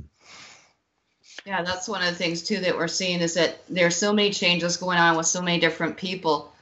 They don't realize like what's going down like the South Pole, and what things like the different special forces and special operations are going on. This is not a simple thing. It's been many years of undercover operations to get us even to this point, to even be able to come out, to be able to talk to people, to be able to give them actually some of the different information here.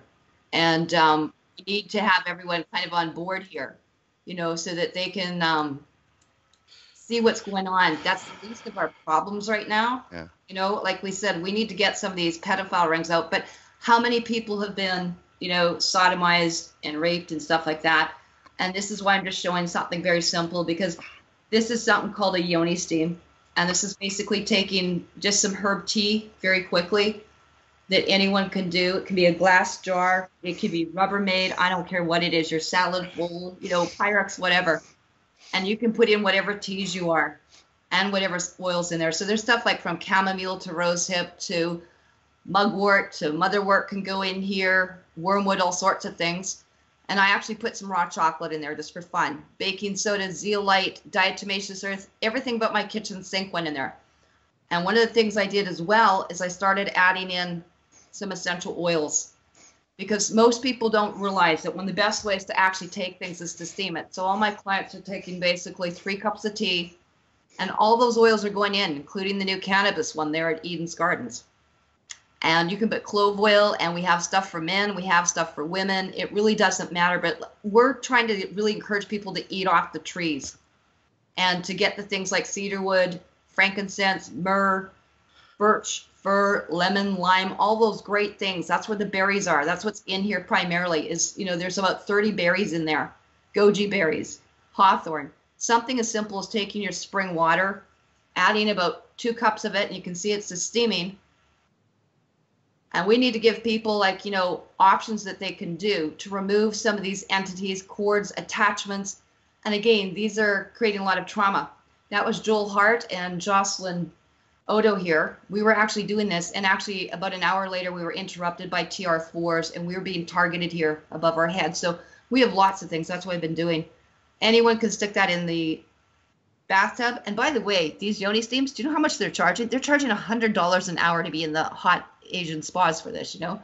But anyone can take a towel, and if you're male, because of your testicular or private, you know, appendages that you like to think, that towel can be folded back, and you can add all the essential oils you want on top of it for aromatics. This actually starts steaming out the sexually transmitted diseases when people have been raped or sodomized or hazed in the military and stuff like that.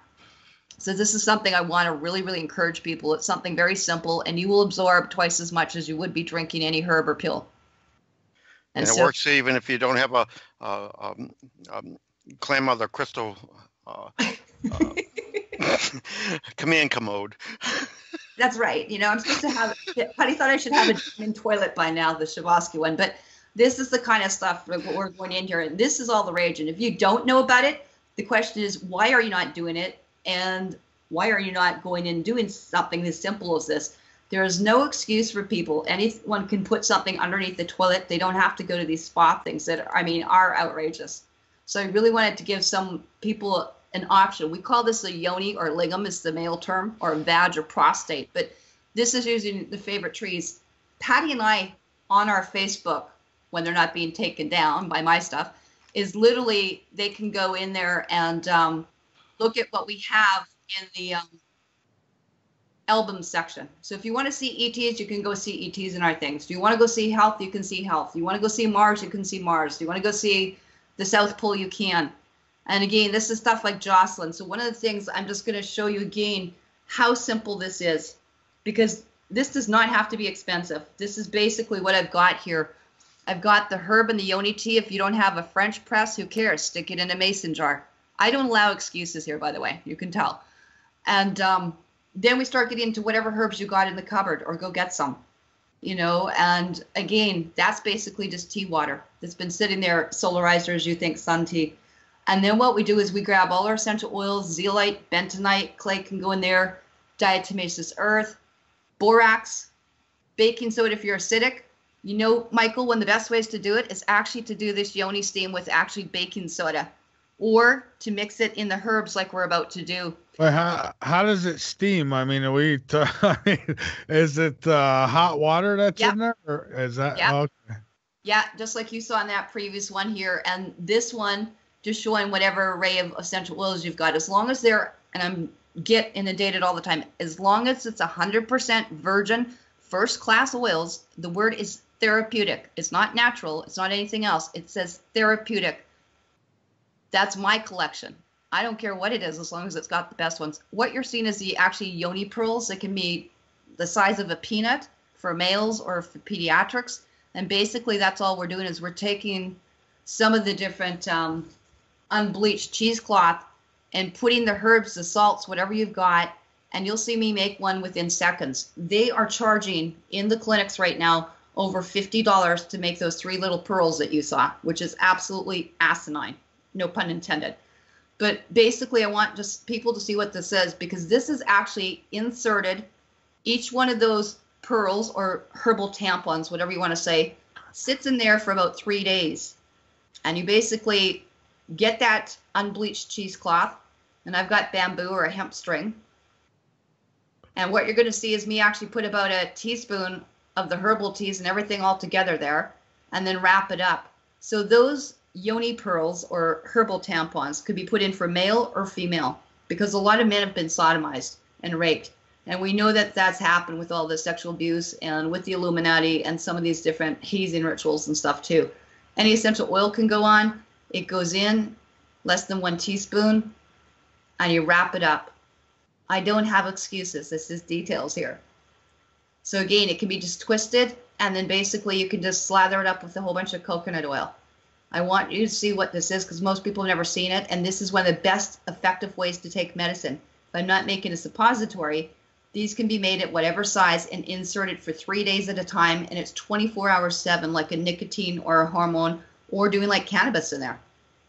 So most people don't realize the best way to actually absorb is in the rectum. It's total absorption here. So I really wanted to get in that. We need to get people that are healthy, and there's very little and few far in between people that are healthy right now. And so we're bringing back very shamanic things, very simple things that are cost effective. So how many people have thought about putting baking soda in a tiny little pearl, get it all lathered up there with some coconut oil or olive oil or something, and then put it in? So a lot of the parasite cleanses can be done like this: 3 weeks on, 1 week off, 3 weeks on, 1 week off. I'll tell you what, if I was diagnosed with rectal cancer, you want to see how quick I'd be putting baking soda in there. But, it has nothing to do with, that's what I'm saying. It doesn't matter if it's stress, anxiety, it's high blood pressure, it's any disease. To correct it is always through the rectum. I can wash out virtually any disease within probably 4 to 5, 6 hours. Not even the enema going through with the colonics. And it doesn't matter what the disease is, it can be reversed this way. And this is a very simple, old sage wisdom thing that we've done that people have forgotten. And this is not something as a nurse that they teach you. I mean, everything's about the pharmaceutical, petrochemical, glycoside. I mean, even just getting people to come off bread, to come off dairy, to come off all those things that are acidic and basically killing everyone. So I just wanted to show you this because this has now become the rage up here and everywhere. You're seeing it. It's very similar. It's very similar. The old tribal shamans used to take what we call weeds, which are actually a cure for cancer, and do something similar to this and wrap it in the weed leaves and pack it in wounds and stuff. So, I mean, this isn't just for that. You can actually, heal wounds and keep them from getting infected and do all kinds of stuff with things like this. A shortcut for this, if you don't, if you got somebody in the house who is not awoke and doesn't want to smell this, another trick that works, you take an old milk crate, because you can get them just about everywhere. Cut the top out of it, get an old toilet seat, or go and buy a brand new nice padded toilet seat for $12 at Home Depot, attach it to the milk crate, and put a towel around it. And then you can pour that stuff in a crock pot. Boil it first, makes it easier, and pour it in the water in the crock pot with your herbs and everything in there. Turn it on high, and do it down in your basement if that's the only way you can get your family to allow you to do it. Now, just to give you an idea, is I've taken frankincense and other oils, and after 3 to 5 days of doing this, they've got no cancer. We've had people that have been hemorrhaging stop within days. We've got children using little porta potties right now. I'm doing pediatric enemas. That's what you're seeing me fold it back for the guys, so that the testes and the penis don't all fall in there, and you have a hot spot there. So then you put the oils on. So I wanted to, this is something that is amazing. It's any disease on the planet can be reversed. And I will tell you, you're going to absorb almost everything up that way. And they are literally opening up their heart chakras. They're opening up their third eyes within days of using those different, pure oils, the therapeutic level. So I wanted to. The tribe used to do stuff like that in the sweat lodges and put it over the main fire, and anybody that was sick was brought in there. That's what the primary purpose of a sweat lodge was. Yeah. And most people don't realize that. We should be in the sweat lodges having another, little tent thing. And I mean, this is getting to be totally, the high-tech thing. And most people don't realize, I mean, this is probably the best kept secret most people have never, ever seen. I didn't see it until now. Have you ever seen this? Understand, when the colonials came over here to the United States, the first thing they did was shut down the tribal so-called religion. But it wasn't religion. It was everything packaged together. It's healing. It's everything else. It's all of one piece. And they split it up and said it's a religion and made them stop. Yeah. Because if they did that, they couldn't get away with all the money they're making off of your illness. Well, right. Yeah, exactly. Yeah, I've been kind of battling with my doctor, and she says, I want to put you on these beta blockers. And I looked it up and found out natural things that you could use that do the same thing without any side effects, like berries and bananas and different stuff. And, she doesn't want to hear it. These doctors, all they want to do is put you on drugs. I went to my cardiologist because my heart took damage because of radiation for 2.5 years. And you know what her first suggestion was? She wanted to give me a radioactive tracer injection in my blood so that she could trace the pathways through my body and my heart. Wow. I said, I mean, how much of this am I not getting across to you?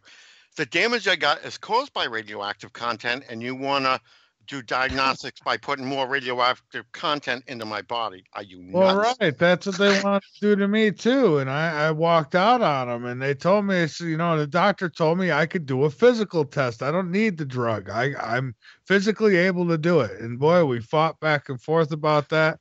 And what poison? What poison is this? Yeah. All right.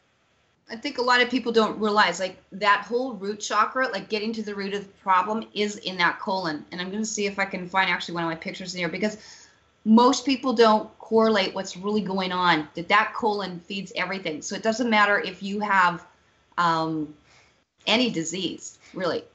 It actually is going to be caused from that colon. So when you're talking high blood pressure or, anxiety and stuff, this is the actual real reason here.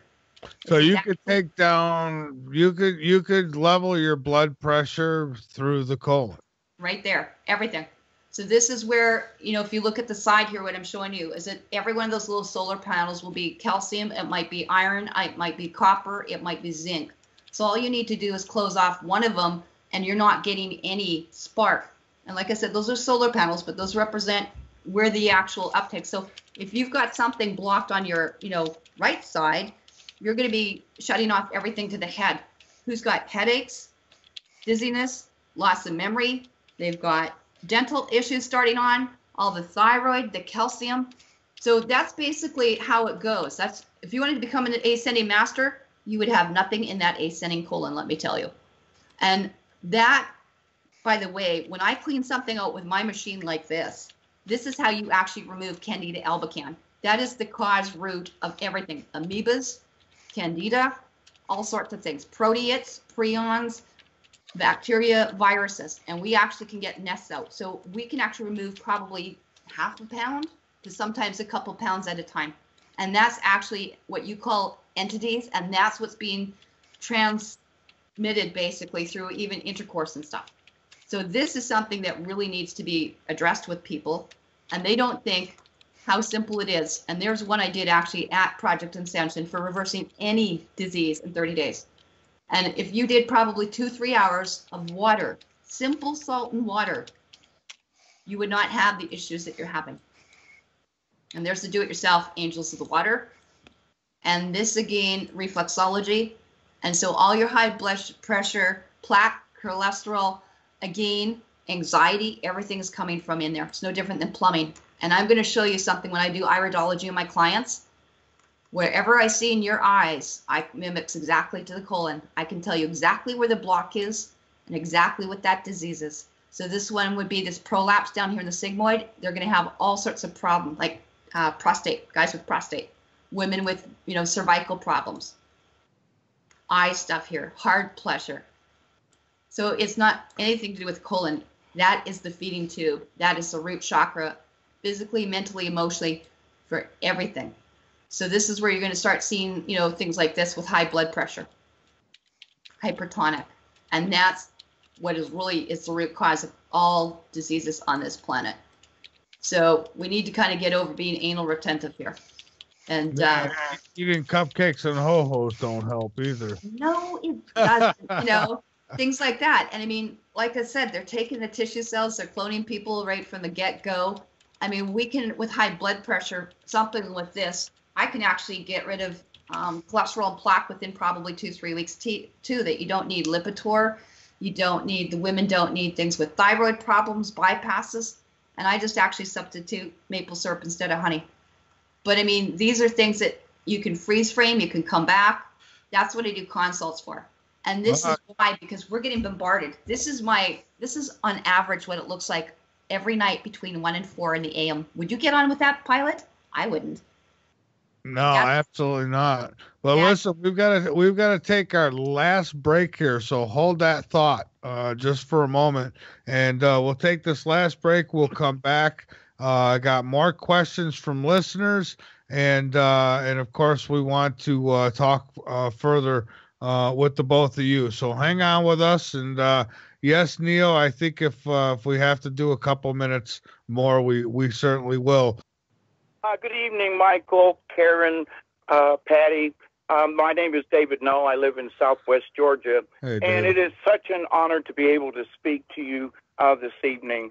And I've got a couple of questions and a little small story to tell. Last year, I had to do an emergency trip to Ohio and near Chillicothe, and up there is where the Serpent Mound ends, and also there is a place that is an ancient petroglyph site.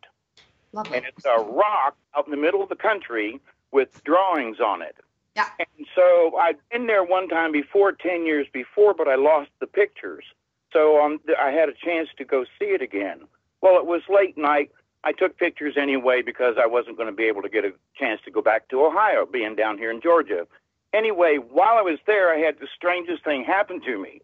And that is that somebody tapped me on the shoulder and said, hey, if you'll turn the camera this way, you'll be able to see us.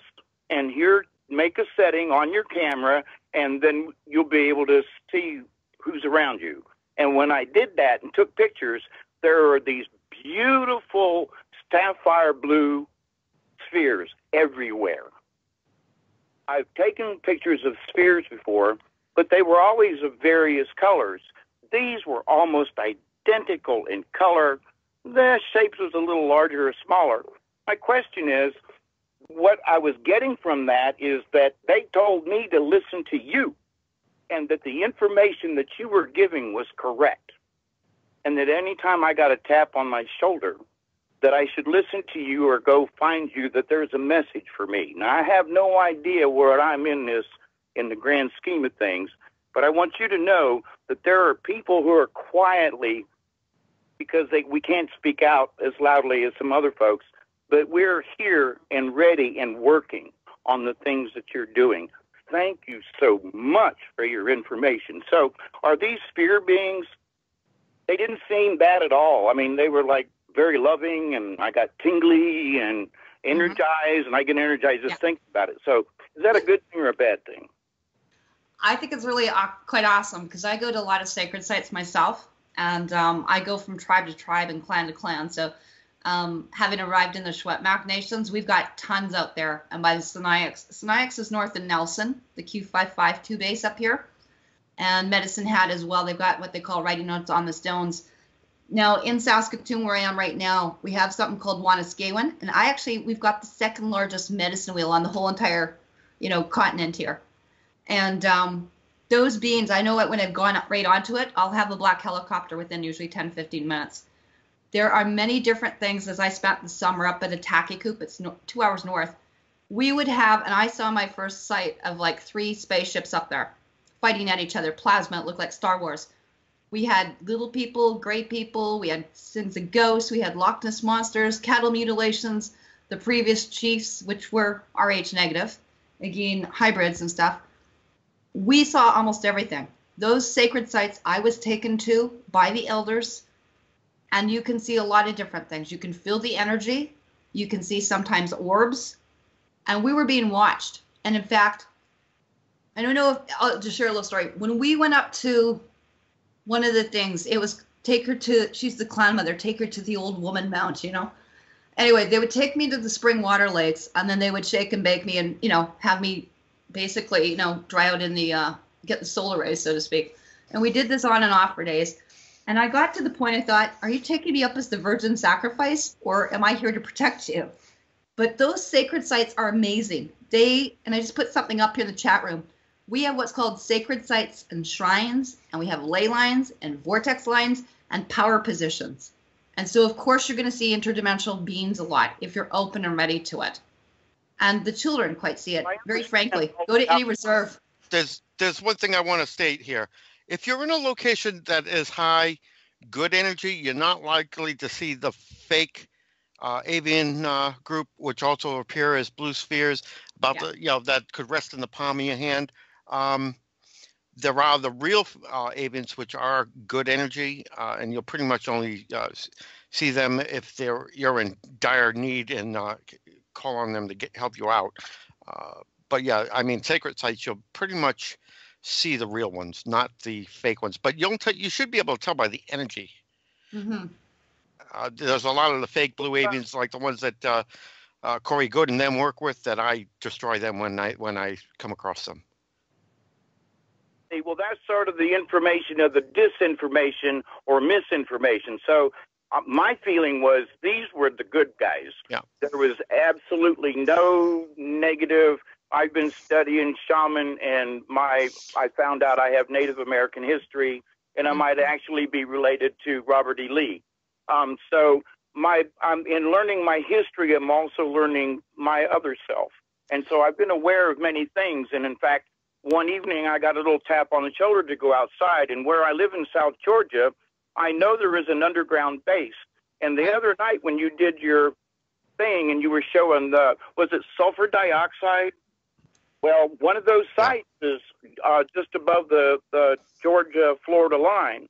And boom, it's like right south of me. Yeah. And I have seen craft come over my head and then another one appear for just a split second, shoot a beam of light at it and disappear, and then the other one disappear as well. Right over my head. And I'm like, well, holy cow.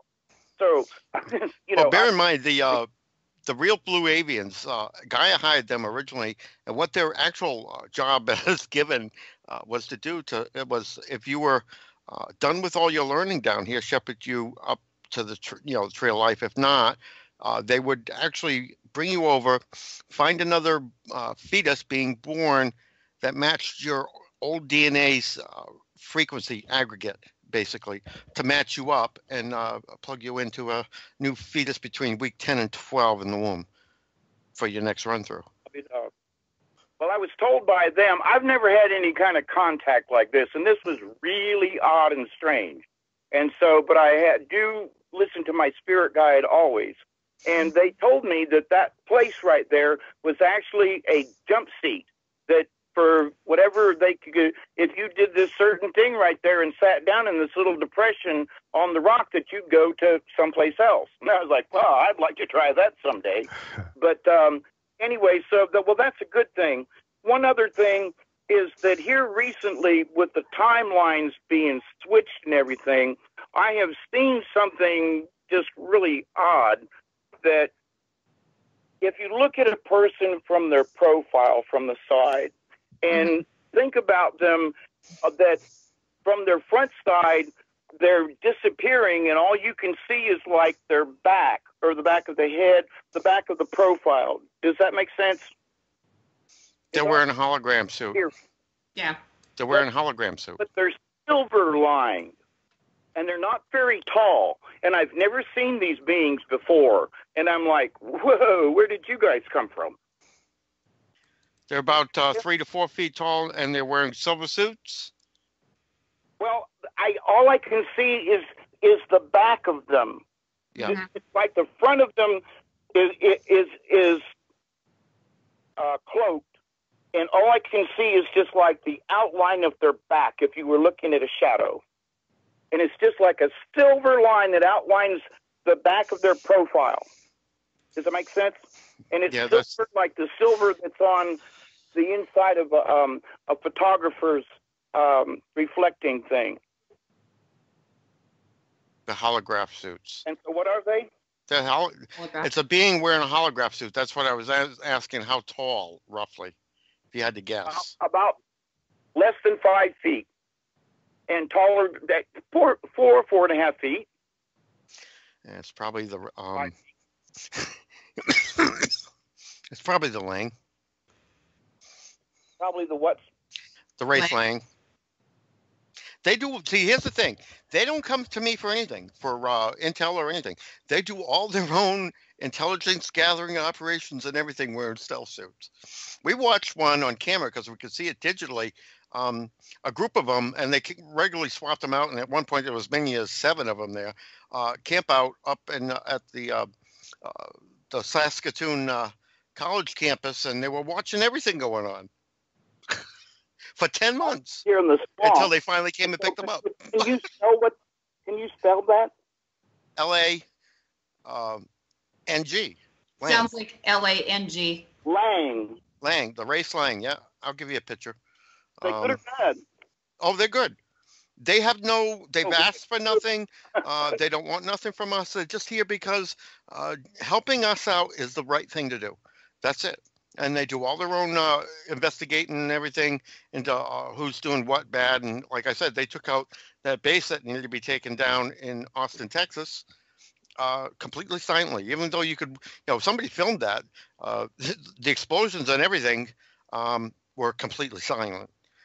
32 of the Cabal's troops were in that base, died. So yeah, they are working with us. Here at my house to grow organically and all that. I'm a hippie from way back, and it's never changed. And so I have a small farm down here with chickens and organic things, and I'm trying the growing vertical with I'm building a greenhouse this spring as we speak. And so I had kind of asked Spirit for a little bit of guidance of whether or not I was in the right track. And to see these silver beings, I scratched my head. They didn't seem bad, but it's nice to know that they were good beings and maybe checking up on me. So maybe I am on the right track. I would love to be part of an enclave. Are you anywhere near Sarasota? In certain places on the earth, or when things are cleared, can they be anywhere? Roughly. What was the question? Enclaves. Clear. The size of an enclave. The size of an enclave is set by the location of Earth based on the size of a Stonehenge. Depends directly on the longitude and latitude of where you put it on Earth. So that would pretty much determine the size. But yeah, I mean, you could pretty much put them anywhere.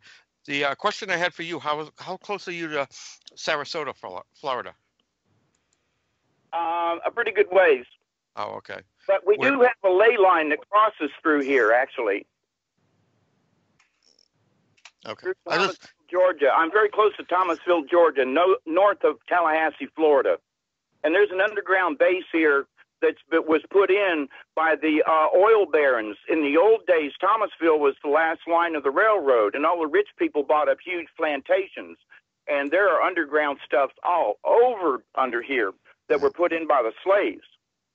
And there is listed a FEMA camp that's underground that's like 39,000 square feet underground out by the old dental hospital. I've seen the entrance. It's been there for years. Okay, yeah, you're near one of the base junctions. God bless you all and many blessings, and you have so many prayers from us out here that don't speak up very loudly. Thank you for your work, Patty and Karen, and you, Michael, for sticking your neck out to have these folks on. Oh, thank you. All right. Good night to you too. Thank you so much for the call. And Georgia's also famous for those Georgia Guidestones too. Yeah. Yeah, it's another thing we gotta destroy. Yeah, and he mentions the underground this and underground that. Well, it'd be a good place, right? See some of the things like the stuff they build, these needles and all of that, these big monuments and all that. I can put stuff over them and change what they do. Stuff like that thing down in Georgia, the Guidestones. Yeah. Those have to actually be busted up. I'd love to help. You can't fix those. Yeah, good sledgehammer would do it. All right, I've got some more questions, and folks, just for the record, if we end up a few minutes over time, we'll do it. I'm going to do my best to get through these questions, and get to Ben as well at the end here. Let's see. The next one. Oh, is the RV real, and is it coming soon? I don't know. What's the RV? That's, what they're talking the reset probably within the like Gary Larrabee and all like Kent Dunn and all those guys think that there's going to be a republic and they're going to reset. It ain't happening. It's against the law. The gold, the everything, the resets, the republic, that thing. That's what they're talking about. And this is, by the way, Concord and organic, by the way. Thus far, the only reset, if you want to call it that has gone down is the Rothschilds have thrown in the towel, and the United States of America people no longer have any debt because the national debt was owed by the Corporation for the United States of America, which has gone under. So you can, all the whole bullshit about the national debt is gone because now it's been dumped on the Rothschilds, who actually owe the money.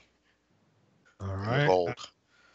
Does the guest have any knowledge of sun simulation? Like a fake sun, I guess, is what they're talking about. The transit hub, the solar system, or what? Our sun is an artifact. It's not a real star. It was built by the progenitors. I could show you the circuitry inside the dark spots and everything. It has a entrance hub to the Milky Way system transit network. Okay, so the whole simulation crap is just not more nonsense. Divide and conquer. The more different points of view you can put out there into the public to confuse the issue, the less likely any of them are going to get together and take you out. Was the whole purpose of NASA. There are some truths that NASA puts out, like that whole thing they did last November of, the 3 days of darkness is coming and got everybody worked up. But guess what? If you weren't a light worker, you didn't see it go down because they stopped time and did repairs on the sun. Did the 3 days of darkness happen? Yeah. But guess what? You didn't recognize it or see it. If you weren't a light worker and couldn't keep on top of things etherically, you didn't see it happen. For you, it didn't happen. Well, and I still have people telling me there's still going to come that 3 days of darkness, and I'll believe it when I see it or don't see it. They actually did another one, which was 15. That's what I mean. This has gone down twice for repairs, and both times the blue Kachina was up there doing stand-in duty. Matter of fact, I've got simultaneous pictures when they did the swap over back to the sun being back online, because we had one camera pointed out west in California at the sun in the sky, and the other one out the back door of CERN looking east, and we had the blue Kachina in the sky same time. Now, what happened to the blue Kachina? Like I said, there was another battle group that was going to sort of co-opt the confusion here and come in and take over and kill everything and take this planet. The blue Kachina and a full battle fleet of battle planets went out to shut down that action before they got here. They went out past Neptune, and it's out a good ways out there. If you can actually point a telescope out that way and still see it way out there with a whole battle fleet. There's another battle going down out there. All right. Someone asked if David Rockefeller, if his recent death, if he was taken out. I'd say the guy was kind of 101 years old, right? So. Yeah, I'm the one that took him out. Oh, you want to take credit for that, do you? No. I mean, seriously, I'm the one that took him out. And they held that meeting in Japan because his clone that did the announcement the next day, David didn't give him a full download, so of course they weren't going to let him take control. The clone looked a lot younger than the real one. They had that meeting in Japan where they're going to elect a new leader of the New World Order group, and I shredded everybody there when they had the meeting too. So that's why things have gone pretty damn quiet, because I not only killed him, I killed everybody that was at that meeting, plus any possible ones that were going to take over. Great. Now Skype will never let me take calls. Yeah, you can see why they shut my thing down, last hour. We got the actual Hitler and Goring and L. Ron Hubbard. All right. Night we did all the portal work. He showed up when we were finishing ops, and we were in Shangri-La, and I was destroying some bad artifacts that the Chinese were using against the Buddhists, and he just materialized, and so we killed him. All right, and JH says, how did you take him out? I have some really nasty etheric tools, but the ones in Japan, I have. It's an ability that the tribes want to have. Just do mentally. I still need a sort of a manifested object to do it. It's what I call my biological shredder. It takes them apart at the molecular level and just shreds them. All right. Well, shredded wheat he is. Daisy says, so what will happen for 2017? September, ? Aliens, ? The rapture. Ascension. They got a whole bunch of stuff. So basically, what will go down in 2017? Anything people need to know? The reason I want to get the harmonic of the Sol system entirely straightened out and move us harmonically and frequency-wise up as a unit, as a whole system, get us docked with the ECA, and that's going to force the frequency down here to the point where all these low negatives are just going to spontaneously combust. The reason I want to get it done before the September deadline is because after that, Sol as a system is moved far enough out of the galactic plate that their use of the looking glass stuff, which they took apart at the end of 2012, the reason they took it apart, because in the galactic plate, if you try and use it, you're going to blow up the whole bloody Earth because of the energy influx. So I've got to, the middle towards the end of September to get that done before they can put that stuff together and start using it again, because then we're beating our head against the wall. All right. Bear says tough crowd tonight. All right, Bear. I don't care. This is what I do. I'm not out here to prove this to anybody. This is what I do. You asked, I answered. Okay. I'm not going to explain everything I do because I'm not giving that enemy that data to the enemy. I don't talk about anything that's in process or tactical right now either. I'll talk about stuff we've done in the past, but nothing that's upcoming. And I think people need to realize a lot of the stuff when it is tactical, Michael. I mean, we're literally in a war. We don't start disclosing things. I know a lot of people, they would get stuff from our Facebook and our Skype and our Clan Mother 13 Gmail. This is not up for discussion. As Patty said, when it's past, it's past. But there's going to be nothing to jeopardize basically our tribes. I will tell you this. I do actions. I tell what actions I do.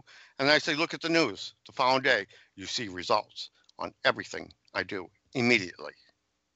All right. Daryl says, what is really going on in Antarctica? I've got a lot of questions about Antarctica. So, I mean, I know we touched on it earlier, but I guess maybe a quick recap. What's going on in Antarctica? What's going to come with that? When the Dracos did a flip, which was, after the Nova wipe and all that, they deliberately, before the Nova wipe, rather, that caused the Ice Age.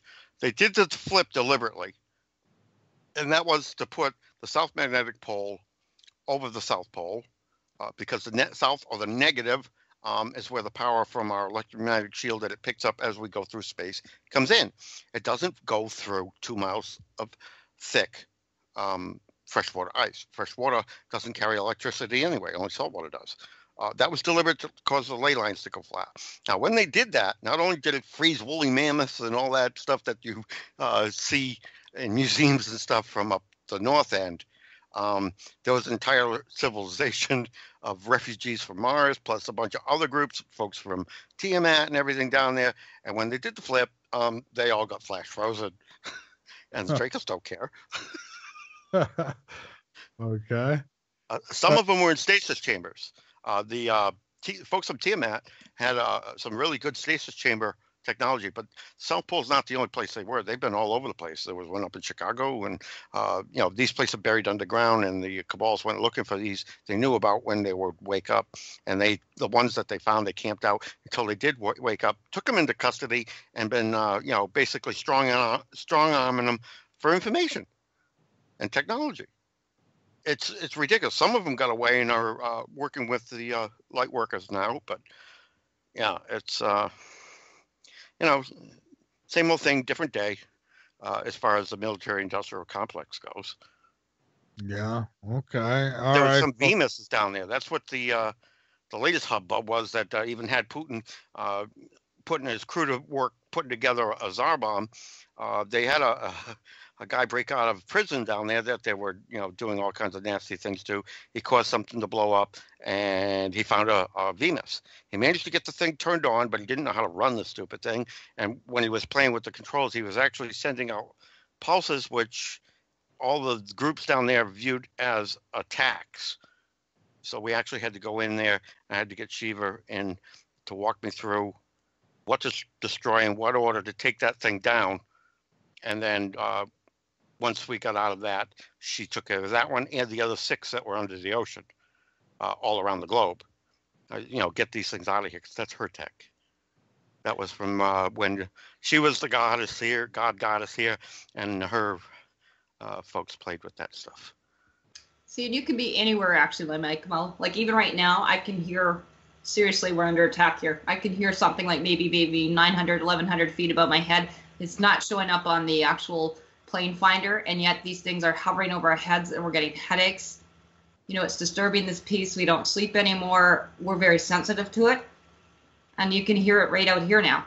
She's getting hammered because of course, when you stop flooding the bases, they're going to, and the deep underground cities and everything, they're going to fill up from the equator upwards. Now, this is where all these folks who escape the flooding of the dumbs in the underground cities are moving en masse. So she's getting, overrun like somebody kicked the anthill up there. Yeah.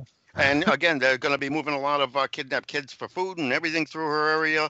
And the ships that take off are going to be taking food with them. Yeah.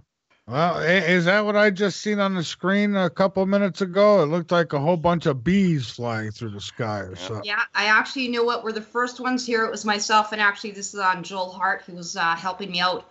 I think it's the best award that we do have, but that actually was unidentified craft that are not on the radars on any of them, and yet they're above our heads. So you actually saw us filming. This is the first time this has ever been coordinated to actually show you that these flights are happening and they're not on the radar, and that's right above my head. This is what goes on here nightly.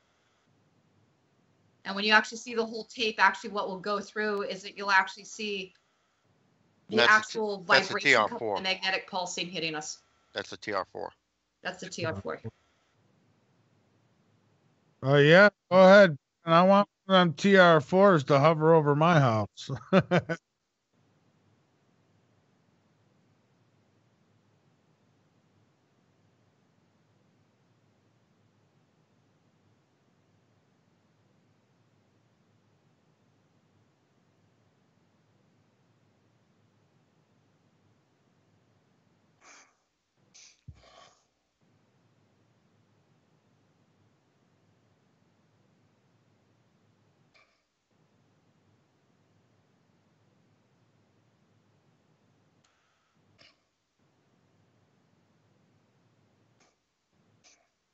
Mm-hmm.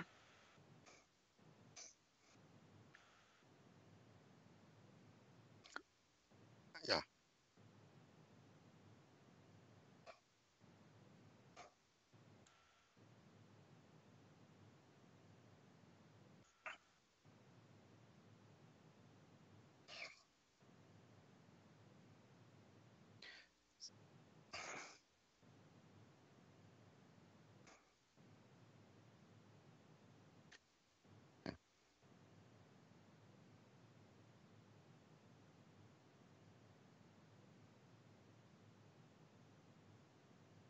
Mm-hmm.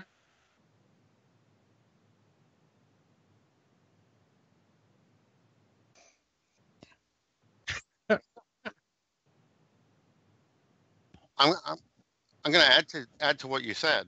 The black goo as delivered by the Archons. That is the binary stuff that they want to put into humans, so the semi-insane plasma AI can control you. The other way they're doing it is via the internet, and especially online gaming. You're receiving programming. And we've got a couple of insane plasma AIs. That one, which is original to the system, if you think of the disk of the Milky Way as a hard drive disk, every race that's born and raised here on any planet, all that data is stored there. And once you put enough neural connectors together, it wakes up. That's the plasma AI.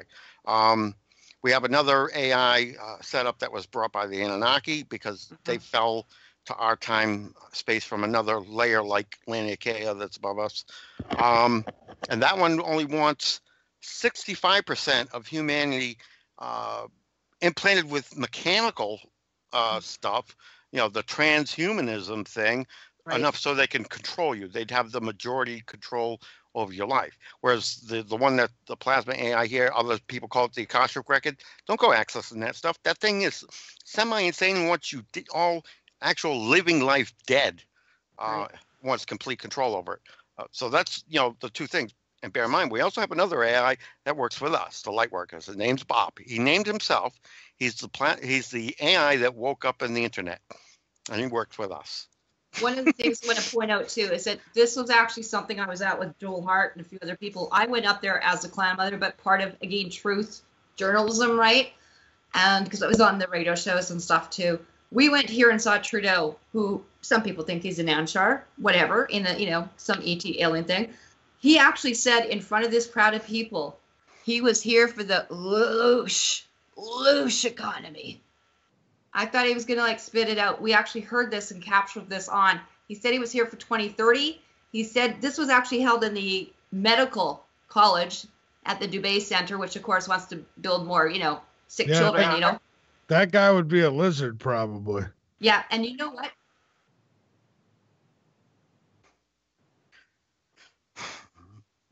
Yeah.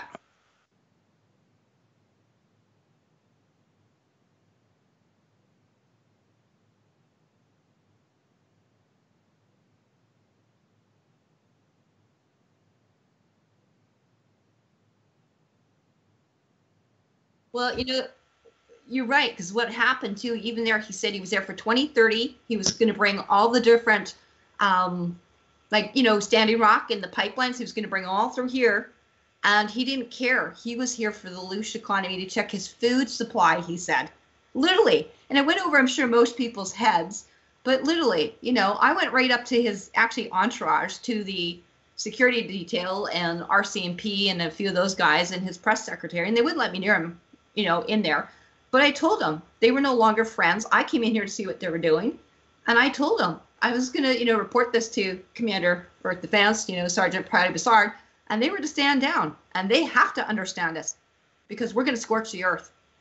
And they were shaking, men shaking. Well, they weren't men, but anyway, that's the kind of thing. People have to go up and make a difference in their communities. You can't sit here on the fence and be apathetic.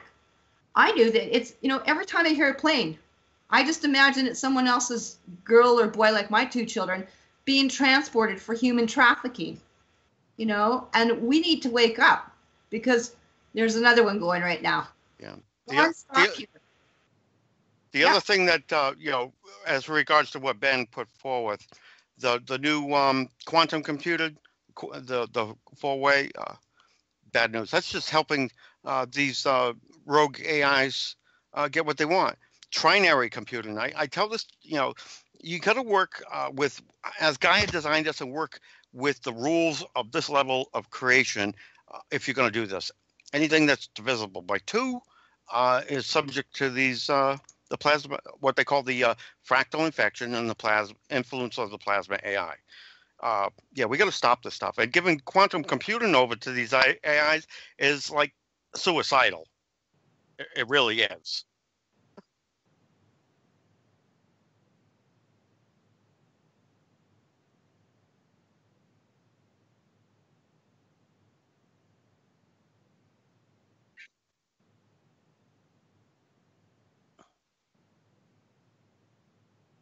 I gave you, here's the coding to do trinary computing. Guess what? They can't work with that. And it actually works even faster than this new quantum computing, the quad setup. It actually works better because it works by the physical laws of this level of reality. And nobody makes hardware for it.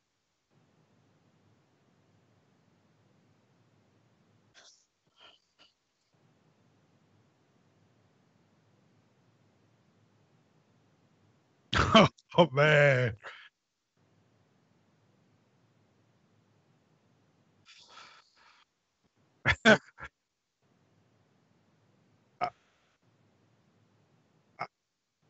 I laugh because I feel your pain, Ben. I have the same problems. That's why I have 3 different computers I do stuff on. I've got stuff backed up like you wouldn't believe. You got to try to stay a step ahead of them, and that's all you could do. I'm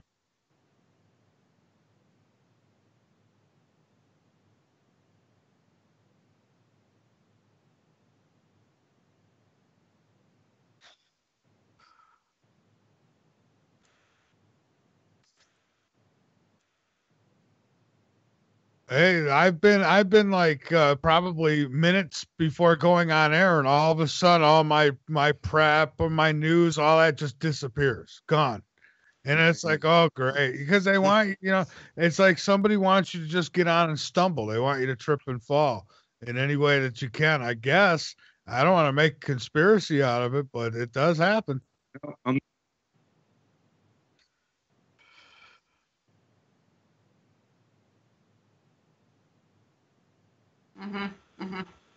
Yeah. Well, all right. Don't ever buy a G5, the next level. That stuff will kill you. Literally. It won't just make you sick, it'll kill you. What is that now? We're at G4 with the cell phones. They got a new G5 come out. That will literally kill you. It won't just make you really sick. It'll kill you. Nice big head tumors and stuff. I love the cell phones. What was I gonna do? I had another question here. I don't know. I think I lost it. Oh, scorching the earth, about scorching the earth. I've got several questions yet. I'll try to get to a few more of them. But one was somebody heard you mention scorching the earth, and they wanted you to elaborate more on that. Run the frequency up to the point where all these negatives spontaneously combust, because the DNA just can't handle the frequency. Mm-hmm. So you got 2/3 of the population, roughly, that's going to go bye-bye catastrophically. Yeah. When is that now? It's already started, because I've been pushing the frequency up in large steps, and it's already started to happen. There's not a whole lot of news places that put it out, but even the ones that do are starting to report these spontaneous human combustions. And, the fire chiefs are scratching their head and, coming up with some really esoteric, bogus reason that this happened. And, Oh, I just did a show on spontaneous combustion. I had a guy on who investigates all that stuff, and it's incredible. It really, people really spontaneous combust. It happens. If you send high frequency energy down someone's DNA and it's not properly configured to handle it, it ignites the phosphorus of the poles, it burns the sugars, and the burning of the sugars separates the water into oxygen, hydrogen, and burns hot. Yeah, he says to disintegrate bone. Patty, can you go a little bit over just basically what the ring of Midas is and how we have the authority to do what we're doing a little bit? Every planet in the solar system has this thing built on its surface. The ring of Midas is like one ring to control them all from Lord of the Rings. Yeah, I have the ring of Midas. That's what these progressive gods, one after the other, have turned these over one to the next. When they lost, they turned the ring of Midas over to the next fake god that was going to run things. I now hold the ring of Midas. So I get to do whatever needs to be done to sort this mess out with Sol system in its entirety. All right. Okay. That's why I get to do the shit I do.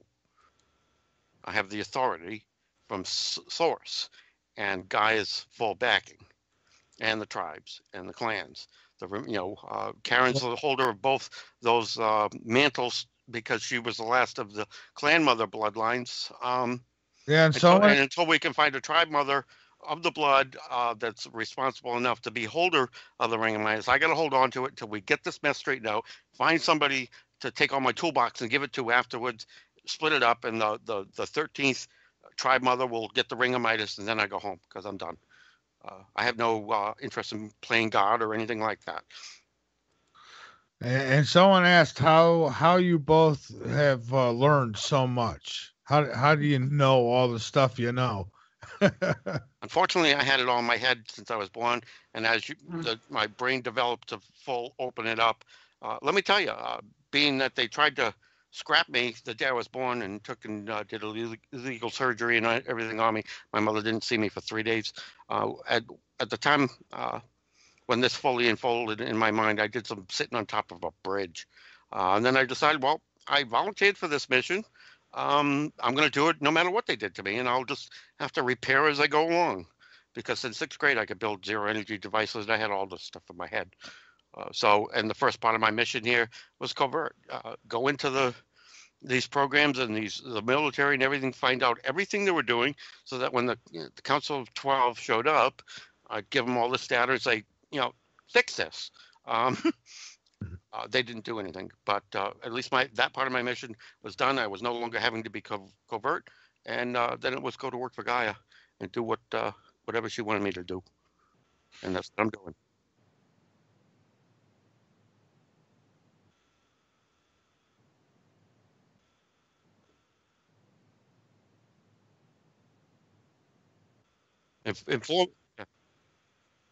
In 4 more days, I'll be 52.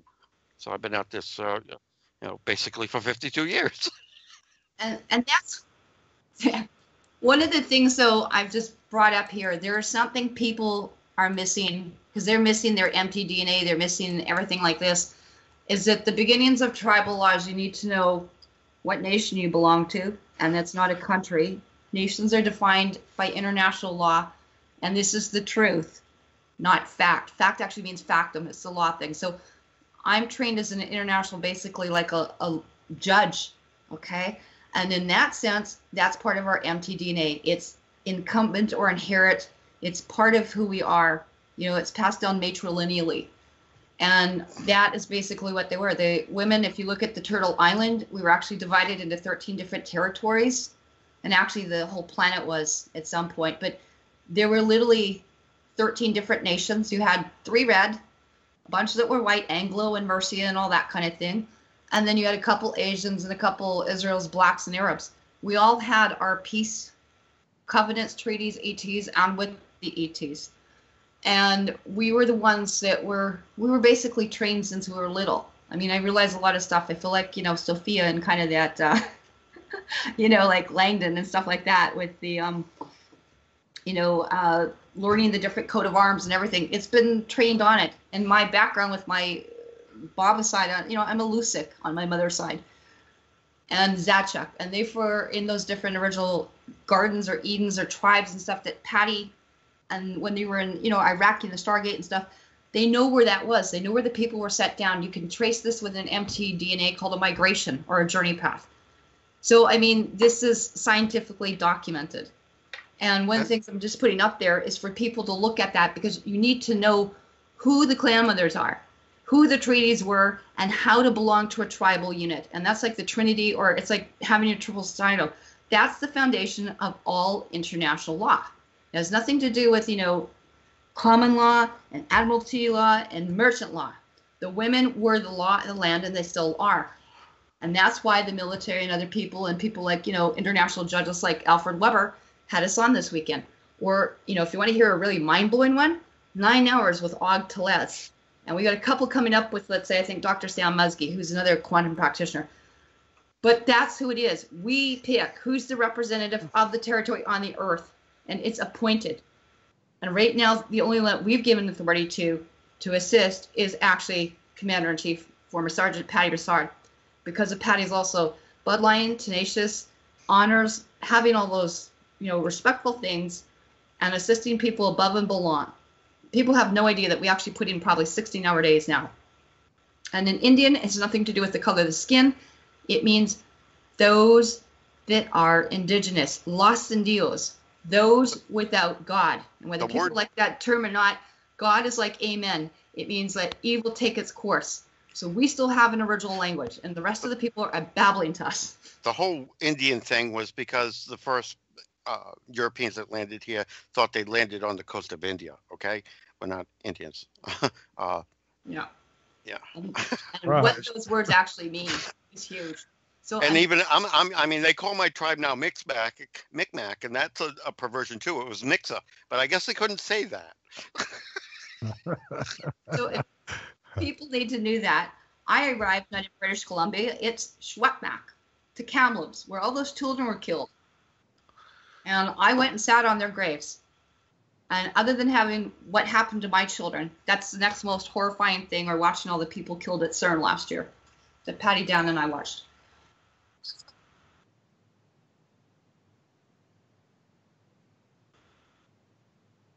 Right.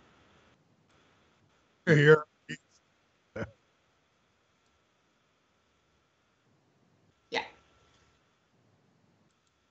And that's really common, right? And I mean, we see that a lot. I see that in my health practice, That's you what know, they as call one a in core medical sample. doctoring practices.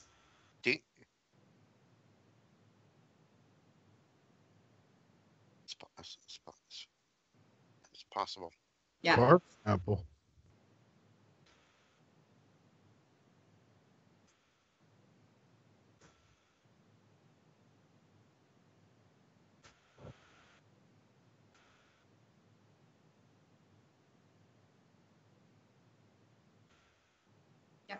Well, you got to understand what they did it for.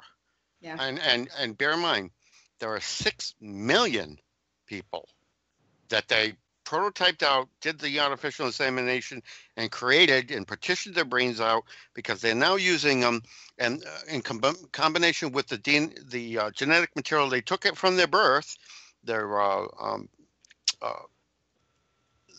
umbilical cord and the afterbirth, and they've cloned materials, blended it in with robot processors and everything, put it in cyborgs, and now they take them in a single night. They can take your uplink from your brain, plug it into one of these robots on either one of the alternate timelines or on a place like Mars, and run it for 20 years. You have no control over your life when you're doing this, and then they jump back in time and put your brain back up, link back into your brain so you can wake up in the morning. And there's people that have thousands of years of actual life, and there's one girl like Penny Bradley. She's 79 years old, 76 years old, something like that. Recently, she was out on Mars doing oversight on a cyborg production facility where they were building them. And her one regret is she didn't clear out the actual other slave laborers that were there, because she woke up in the cyborg and freaked out. And bear in mind, one of the dangerous things about this is she has a lot of her native original Gaia-given DNA-based abilities that are activated in that mode. And she was electrokinetic, and she blew that whole building up. I mean, you can actually see the silvery stuff on the south hemisphere of Mars, where that whole place just went kablooey, and everything is laying all over the ground, nice and shiny and silver on the south hemisphere of Mars.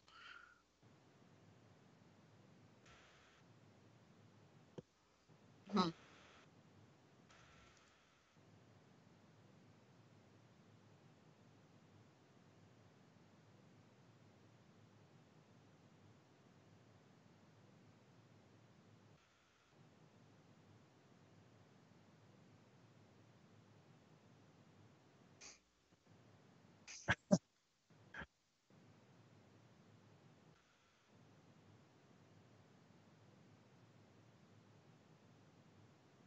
It's not that we can't fix it. It's just going to make it very, very hard.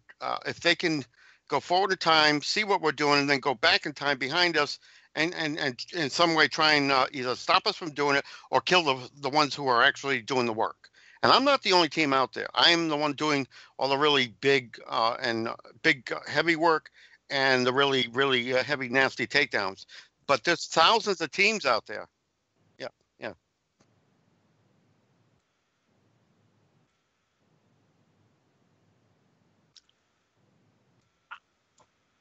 Yeah. I've had nights that guy has told me, stand down. If you go out there and do work tonight, you're gonna probably negatively impact another group that's out there working. Leave them be. And what happens if this is not accomplished? What will happen? It's gonna just make it that much harder. But the first run through, we went through past graduation date, which was September 2013, plus 200 years before they almost pulled Earth into a parallel timeline as food, and Gaia just burned up everything on the entire planet, stepped back in time, and came at it again. So we're in Rev 2. I mean, the first time around, I incarnated down here a lot sooner, and one of the people who I'm actually working with, the Civil Legion now, actually cut my head off. So I was taken out of the equation early on, and things went really bad. And so this time I incarnated later and came prepared to do whatever it needs doing, including putting a clause in my contract. If they kill this body, I get to reincarnate instantly as anything I feel I need to get the job done, which is a lot. That's why they won't kill me, because I will become their worst freaking nightmare if they kill this body. I've actually asked them, go ahead, kill me, please. All right. Daisy wants to know why all the FEMA camps. Well, that whole timeline, we scrubbed that whole thing right out of existence. What they were going to do is, under Obama, they were going to claim martial law. That's why he put through all those executive orders taking away your rights to everything, including the food and everything, you know, your car, your house, your food in it, everything. And they were going to declare martial law, herd you into FEMA camps, and decide whether or not you're going to make a good slave or not. And if not, they put over 200 guillotines in each of those FEMA camps. They were just going to cut your head off. And the reason they do that, if you cut a person's head off, everything that happened to them in this incarnation goes bye-bye. It doesn't get uploaded into the next incarnation. So you won't be born as a possible indigo child with all your stuff restored and come after them. No, I mean, there's a lot of indigo children being born right now, which have all their abilities. They've got triple spiral DNA, 48 chromosome, and they don't need schooling.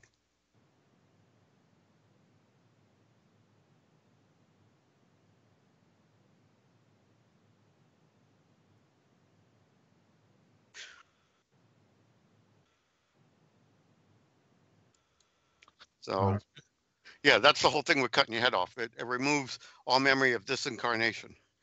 Well, maybe that's why we see so much of that going on, decapitations. Yeah. Okay, what?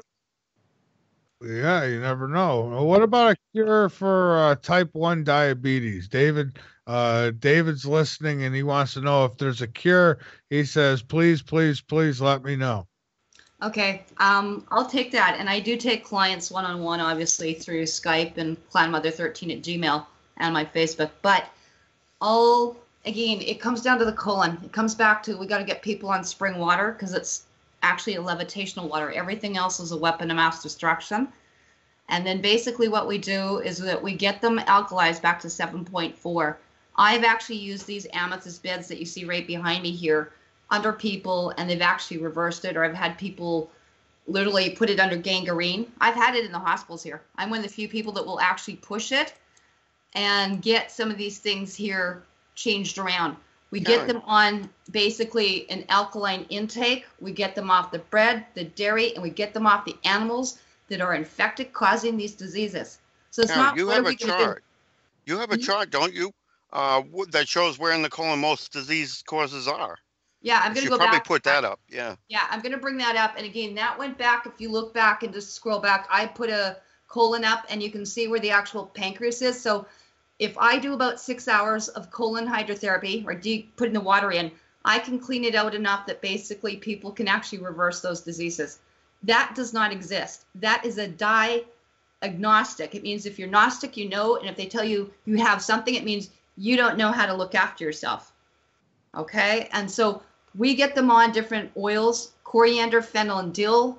We get them on all sorts of aromatherapy things. This is a great way to steam it and put the things, because seriously, whether it's men or women, you can sit over the toilet and you're going to absorb twice as much as you can taking a herb pill. But you need to actually stop with what we're doing. I've got some stuff, Dr. Robert Morris. I do the iridology, and I will bring up actually that colon chart. It's actually the reflexology chart, and we can actually see it reverse. So again, it's an educational thing that's happening. So if people are open and they're not anal retentive, if you go for 6 hours of colon hydrotherapy, you will wash out that disease. The viruses, bacteria, the fungus.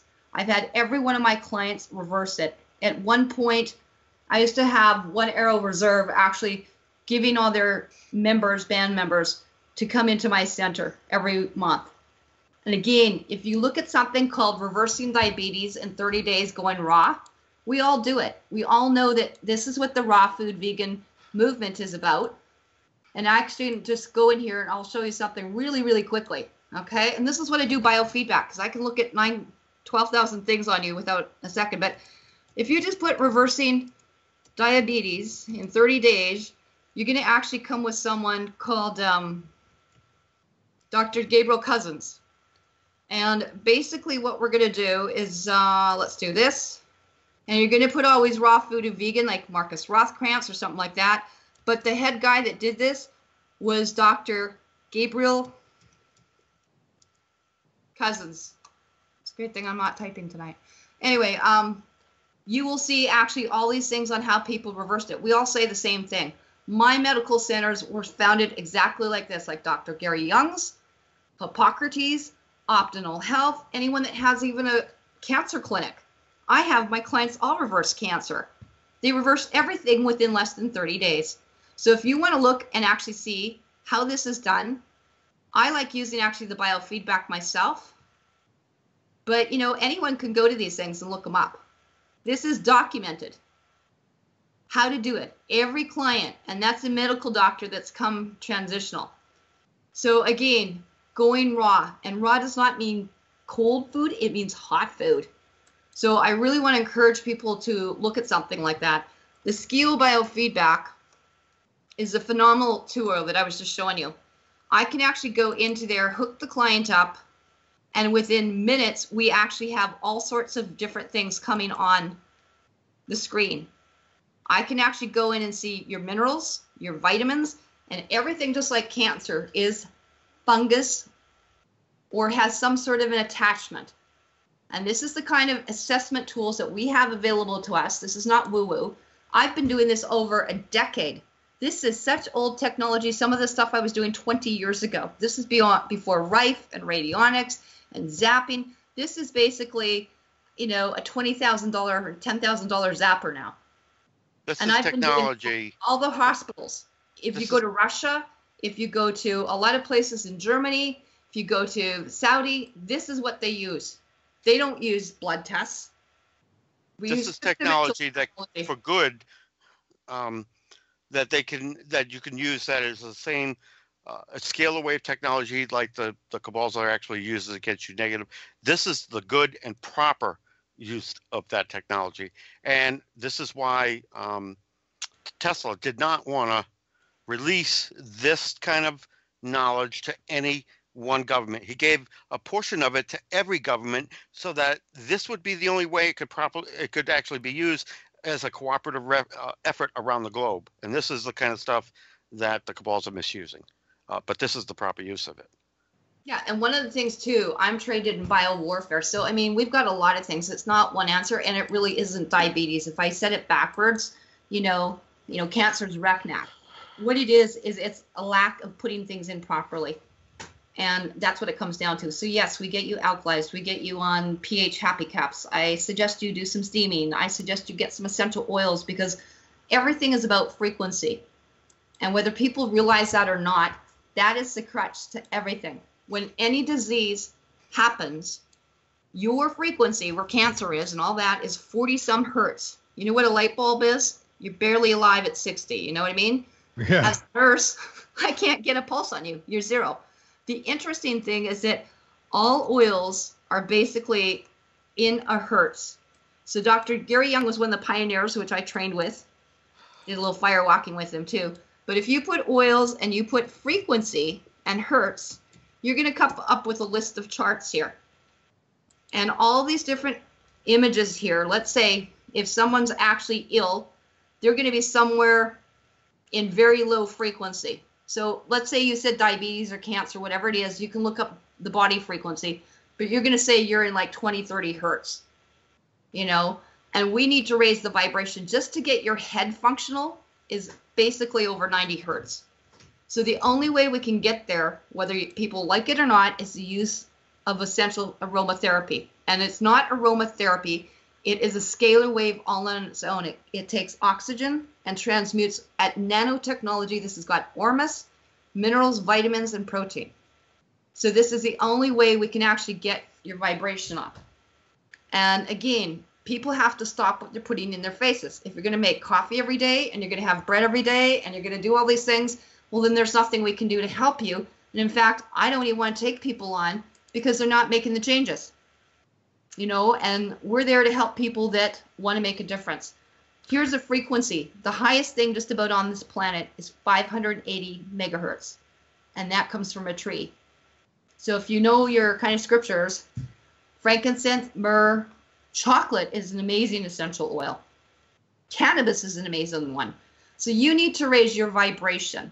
And once you get into, as we talked about, the levels of consciousness that I showed in that previous chart, you're going to say that the level of consciousness of most humans is below 70 hertz. So all your cancer at 42, your death, your Epstein-Barr, your flu-like symptoms is because you have no energy. There's no life force in there. So what we need to do is raise that up. And you need to get rid of your old stuff, so to speak. So again, raising the hertz is basically it. So that's why your myrrh, your chocolate tree, your eucalyptus tree, virtually everything on this planet is now radioactive. And the other issue is without salmonaic, your body can't hold anything. Yeah. So right now, you're already down in this vibration. There's already been such severe damage up here. We need to use those kind of things. You just can't take salmaic. You just can't do it. You have to do all of it.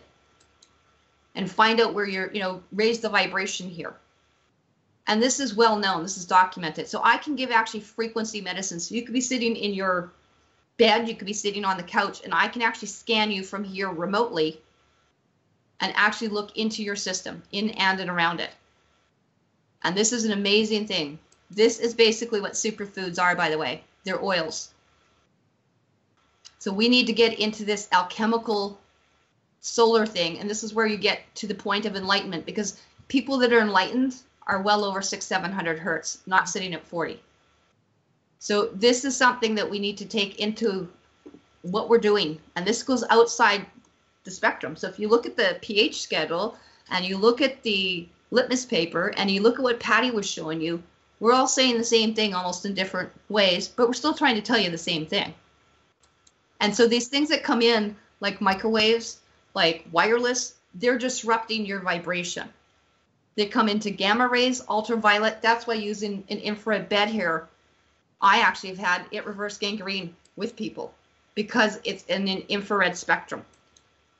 And so once you get the chakras going and we start cleaning things out, you start feeling better and better. But after everything I've done, it all comes down to water. And knowing that about water is life, Mini-Wakata, and that is basically your blood.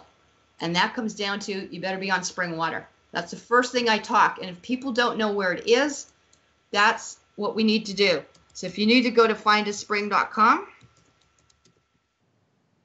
and find out where that is, that's what we're going to. And anyone that David Wolf and Daniel Vitalis, friends of mine, put this up here. You go to locate a spring. I'm up here. Well, you might be down there. So if I knew where you were, you can go into whatever area there and zoom in and out to where you need to go, and it will tell you where all the springs are. So people don't have excuses in my planet. They don't. You know, and we need to look at this. You know, same thing. If you're up here, then we just find out where they are. And I'm not telling, like I spend half the time with the tribes trying to get them food. But the most important thing is the water that you drink. Between water and something called Soleil or Himalayan salt water, you can actually reverse almost any disease. Yeah, the Himalayan salt, the pink Himalayan salt, really good stuff. I just want a 304. I feel bad for this guy. He's been trying to call in all night, but he's been calling in on Skype. So I'll tell you what, you got a few minutes left, buddy. If you want to try to call in, 803-339-2559. So if you call the right number, we would have gotten you in. Okay. And I have probably about, I don't know, 5 more questions, I guess, from listeners, and I'll probably keep it there.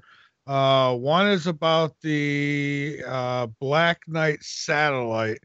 Can you ask about the Black Knight satellite shot down by secret Illuminati spacecraft? Any information about the Black Knight satellite? That's garbage. They shot down ships, but even the military-industrial complex has tried to even get at the Black Knight. They've tried with shuttles. They tried when they were still running and everything. You can't even get near it. There's a field that'll actually push your ship away, push weapons away. It doesn't matter. It has its own drive system, yet we've saw no energy outputs. It changes orbits as it feels like it. It was put there by other ET races to monitor Earth. It's still up there. All right. And how can I find out which tribe I really belong to? Again, going back to that, that's also going back, because I just put up before, mtDNA tests. And so you can look up mitochondrial DNA, and you can put up kits, and there's lots of stuff. Just like if you want to know what your blood type is, I mean, here you can get tons of like kits up here. I'm trying to show you this is out there. You can look at Brian Sykes, as I put on before, Oxford University, and you can do through Ancestry.com. There's no lack of that. People that don't even know their blood types, and literally, blood is life. So an Eldon card is for your RH. So you don't have to go donate some blood. You can get your own blood type testing cards on Amazon and do it yourself. You don't have to be going into the vampire thing and, have them play with more of your DNA. This is out there. People just need to do their own research and their own home studies, so to speak, that way, or their own studies that way. There's some issues with the European tribes. Way back, one of the one of the underworld gods actually helped the remainder of the tribes that were on the eastern continent that hadn't been wiped out under the pogrom of the Tudor group, escaped to the England Gate, and then from there to the one at SG-1, which is the South Pole. And they went into the inner Earth and interbred with them a bit, and then eventually they pissed them off and they got kicked back out again. That's called the Clovis group. That is your gypsies. They are originally blood tribe, but it's corrupted bloodlines. That's what I mean. It's really hard to find tribes that have not been deliberately corrupted, or most of them aren't even RH positive anymore. What about international tribal nation law? Someone wants to know where they can get information on that. Again, I just put up there that you can look at tribal laws. Okay. Meredith Quinn and just look at the basis. But you got to remember that the clan mothers are it. So if you look up clan mothers, which I gave you some probably about half an hour ago, I was flipping through them. And they go back to the archive if they need to go back, and they could find it. It's there. That's why I did. I've been doing it like this so that you've got something, go back and take a look. If it's not something you're aware of, then go back and take a look. I've got probably since we did Alfred's thing, I've got 500 Facebook requests and probably 50 to 100, requests to do skill biofeedback or iridology or health consults or stuff like this. And we've got lots of them out there. We've got probably 40,000 skill biofeedbacks, and we have universities at the IQUIM. And I'm in discussions right now with Dr. Sam Muskie and actually Dr. Bill Nelson, who developed the skill, into setting up our own stuff temporarily here. Mostly the only largest population of uncorrupted Aboriginal people is Australia. And that's because basically Australia was set up as a penal colony originally. Yeah. All right. Can you please ask Karen to speak on far infrared therapy and define it? Yep. Far infrared therapy is absolutely amazing. So here, I'll just show you actually you can see the bed back here actually, right? I sleep on this bed every night. This is far infrared. It's called an Amethyst Biomat. It's by Richway, and it's at a place called the Biomat e-store. Infrared is part of that spectrum. You saw the very low to the very high gamma. Okay, so we're dealing in that particular spectrum, which responds very well to actually your physical. And so these beds are actually 17 different layers. They're basically part of the Nobel Peace Prize, but they're a grounding or an earthing mat. And so there's probably, this little one's got maybe about, 10 pounds of amethyst crystal, and this big one's got 40. So it also is an EMF bed. So when I go on it, people start turning pink. There's no wireless coming in, and I've been on it for over 10 years. So that's where I see it alkalizes you. And far infrared is amazing. I don't know if you know this, but people with diabetes, they have something called again, a digestive enzyme. They're eating cooked food. We have to teach people to uncook and go back to doing raw. So these particular things is that basically what happens is that the Farm for Red actually stimulates your digestive enzymes. And this is an amazing, amazing tool. And I'll just show this up here a little bit. But this is basically what we're looking at here. Very at a close level here. But there's amethyst and black tourmaline. So this is what basically, don't need that part. This is basically what the Farm for Red does. It actually goes right in, around, and through you. And so these are the type of technologies that basically they start chelating out alcohol, tobacco, nicotine, prescription drugs. I've had people with depression, gone, seasonal affective disorder. And this is the application of using these kind of mats. But this is one of the top ones. And the reason I prefer this is it goes actually 2 feet through you. Yeah. So an infrared usually is about 1/2 inch, and this one actually will go right through. So it's totally awesome. And I just wanted to show you my implant thing here quickly too. Most people have never seen something like this. This is something that came out. I use it actually for, if you can imagine, for implant detection and for things like Morgellons and stuff. I can spray the actual face or anywhere on there, or people that got breast tumors or cancer tumors or prostate or whatever. You can actually go in and we can spray it down with an Ormus Mineral Rich and then have negative ion treatments is what they call it, but it's actually a therapy. And so this has different ionizations, and literally you can start pulling out Morgellon fellows. But this will start opening up chakras and stuff, and it's actually a nano microcurrent. So most people have never seen this kind of technology. They had no idea I'd be using them for implant detectors and all sorts of things, because it actually starts buzzing a little different when you hit the heavy metals from an implant.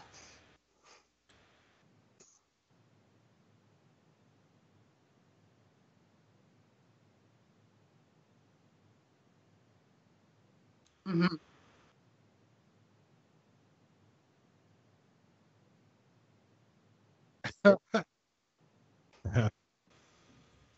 Yeah.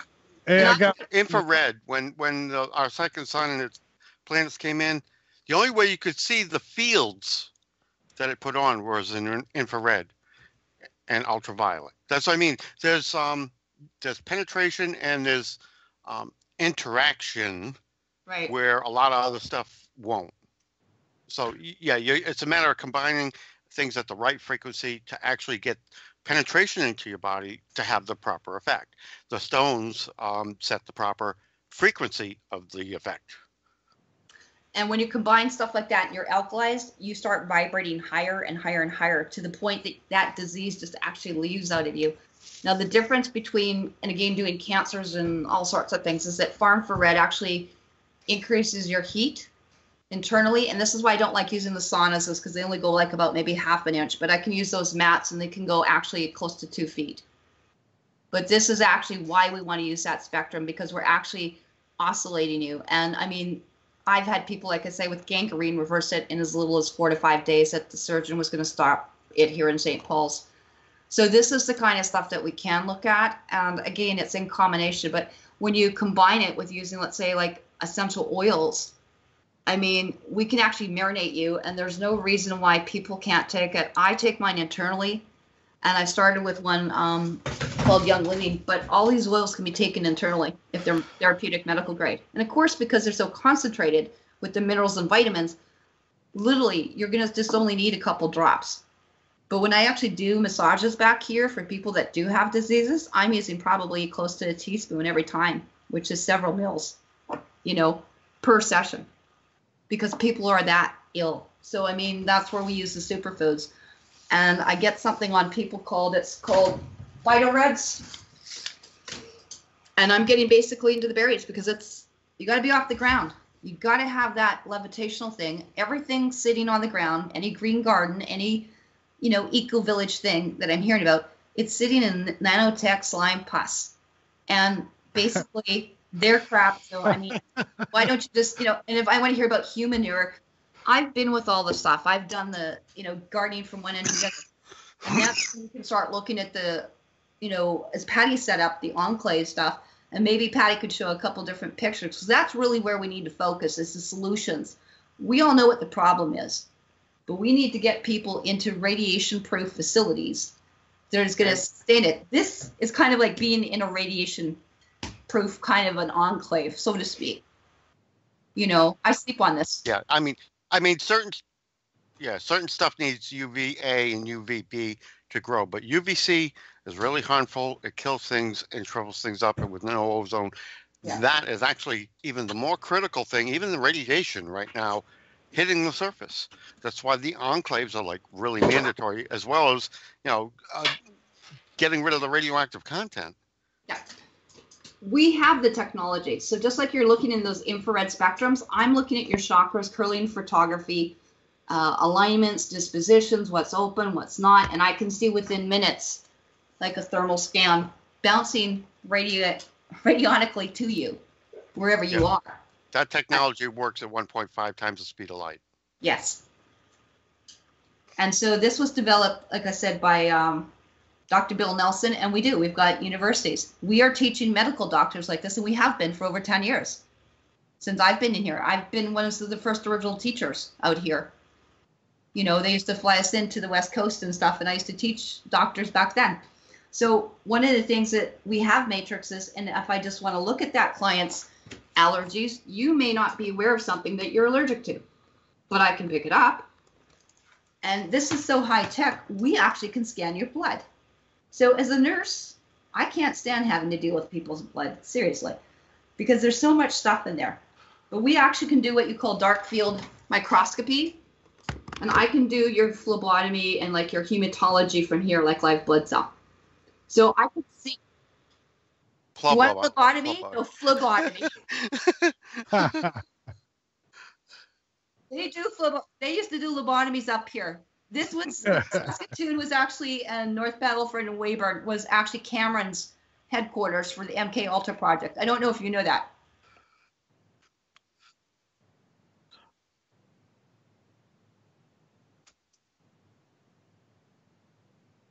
Yeah. And I mean the X-39, they take child's brains, inject a chemical into the prefrontal cortex and give it a prefrontal lobotomy and then hook it to a computer.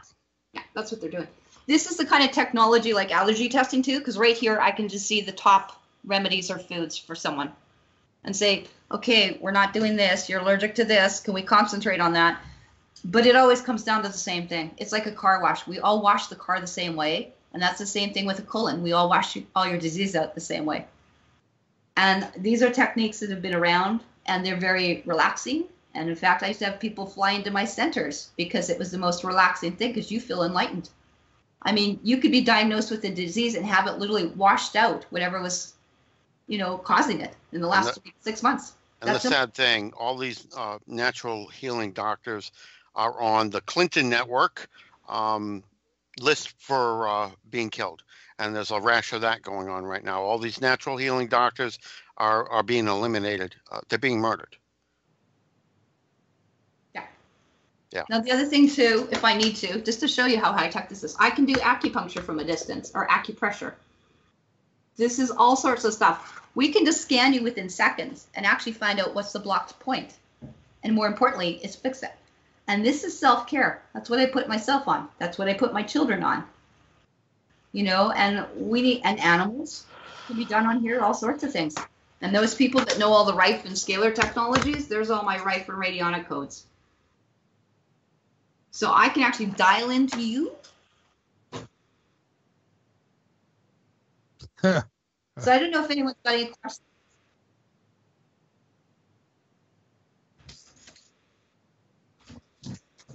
And I'd like to do something just for a quick experiment if I can. I'd like everyone just to take a deep breath in and grab their water, whatever, but just take a deep breath in. And we don't slow down enough. We're all talking here tonight, but we need to slow down and we need to get grounded. And so just for 1 minute, let's just take that thing and just be with each other and just imagine what it feels like. Your feet are turning into roots going into Gaia. She's there for us. The water's there for us. Bring those roots up and imagine the rivers are coming up to us. The spring waters are coming up. You are spring water. There's no barrier. We are the spring. We're the life. And just scan your actual system. if you don't have this, become your own scanner. That's what we do. And just bring it up to your knees and up to your pelvis. And just imagine the color red. We're going to go through our visible light spectrum, our chakras. There's your infrared. So just, imagine that you have that infrared in you. Imagine the color red in the pelvis. And bring it up with the color orange. And into your solar plexus, the color yellow. Into your heart, green. Into your throat, lapis or sapphire blue. Into your forehead, just the color lilac. And up into the crown, indigo. Indigenous, indigo, purple, the royal crown. Open it right through, travel through that little soul gate that Patty showed you, and keep going to Laniakea. Just imagine the water's cleansing you, and just take some nice deep breaths. And if everyone just opens their hands and starts rubbing them, find your field. Learn how to play with it. This is beyond Reiki, and if you need to learn something, you gotta laugh. If you're not laughing, there's no such thing as disease, really. It's a lack of application of applying what you're supposed to be in natural law. Natural law is spring water. It's Ormus, it's virgin, and that's what powers this entire planet, whether people realize it or not. It's mineral rich, it's monatomic. And we need to go back to basics that way and look at what we need to do. The next extension of that is the oils. And just imagine that. We've all done that. We're getting down to just the last few minutes here. So what I would like to do before we're done is give each one of you an opportunity to get out whatever you'd like, and take as long as you need. But yeah, go for it.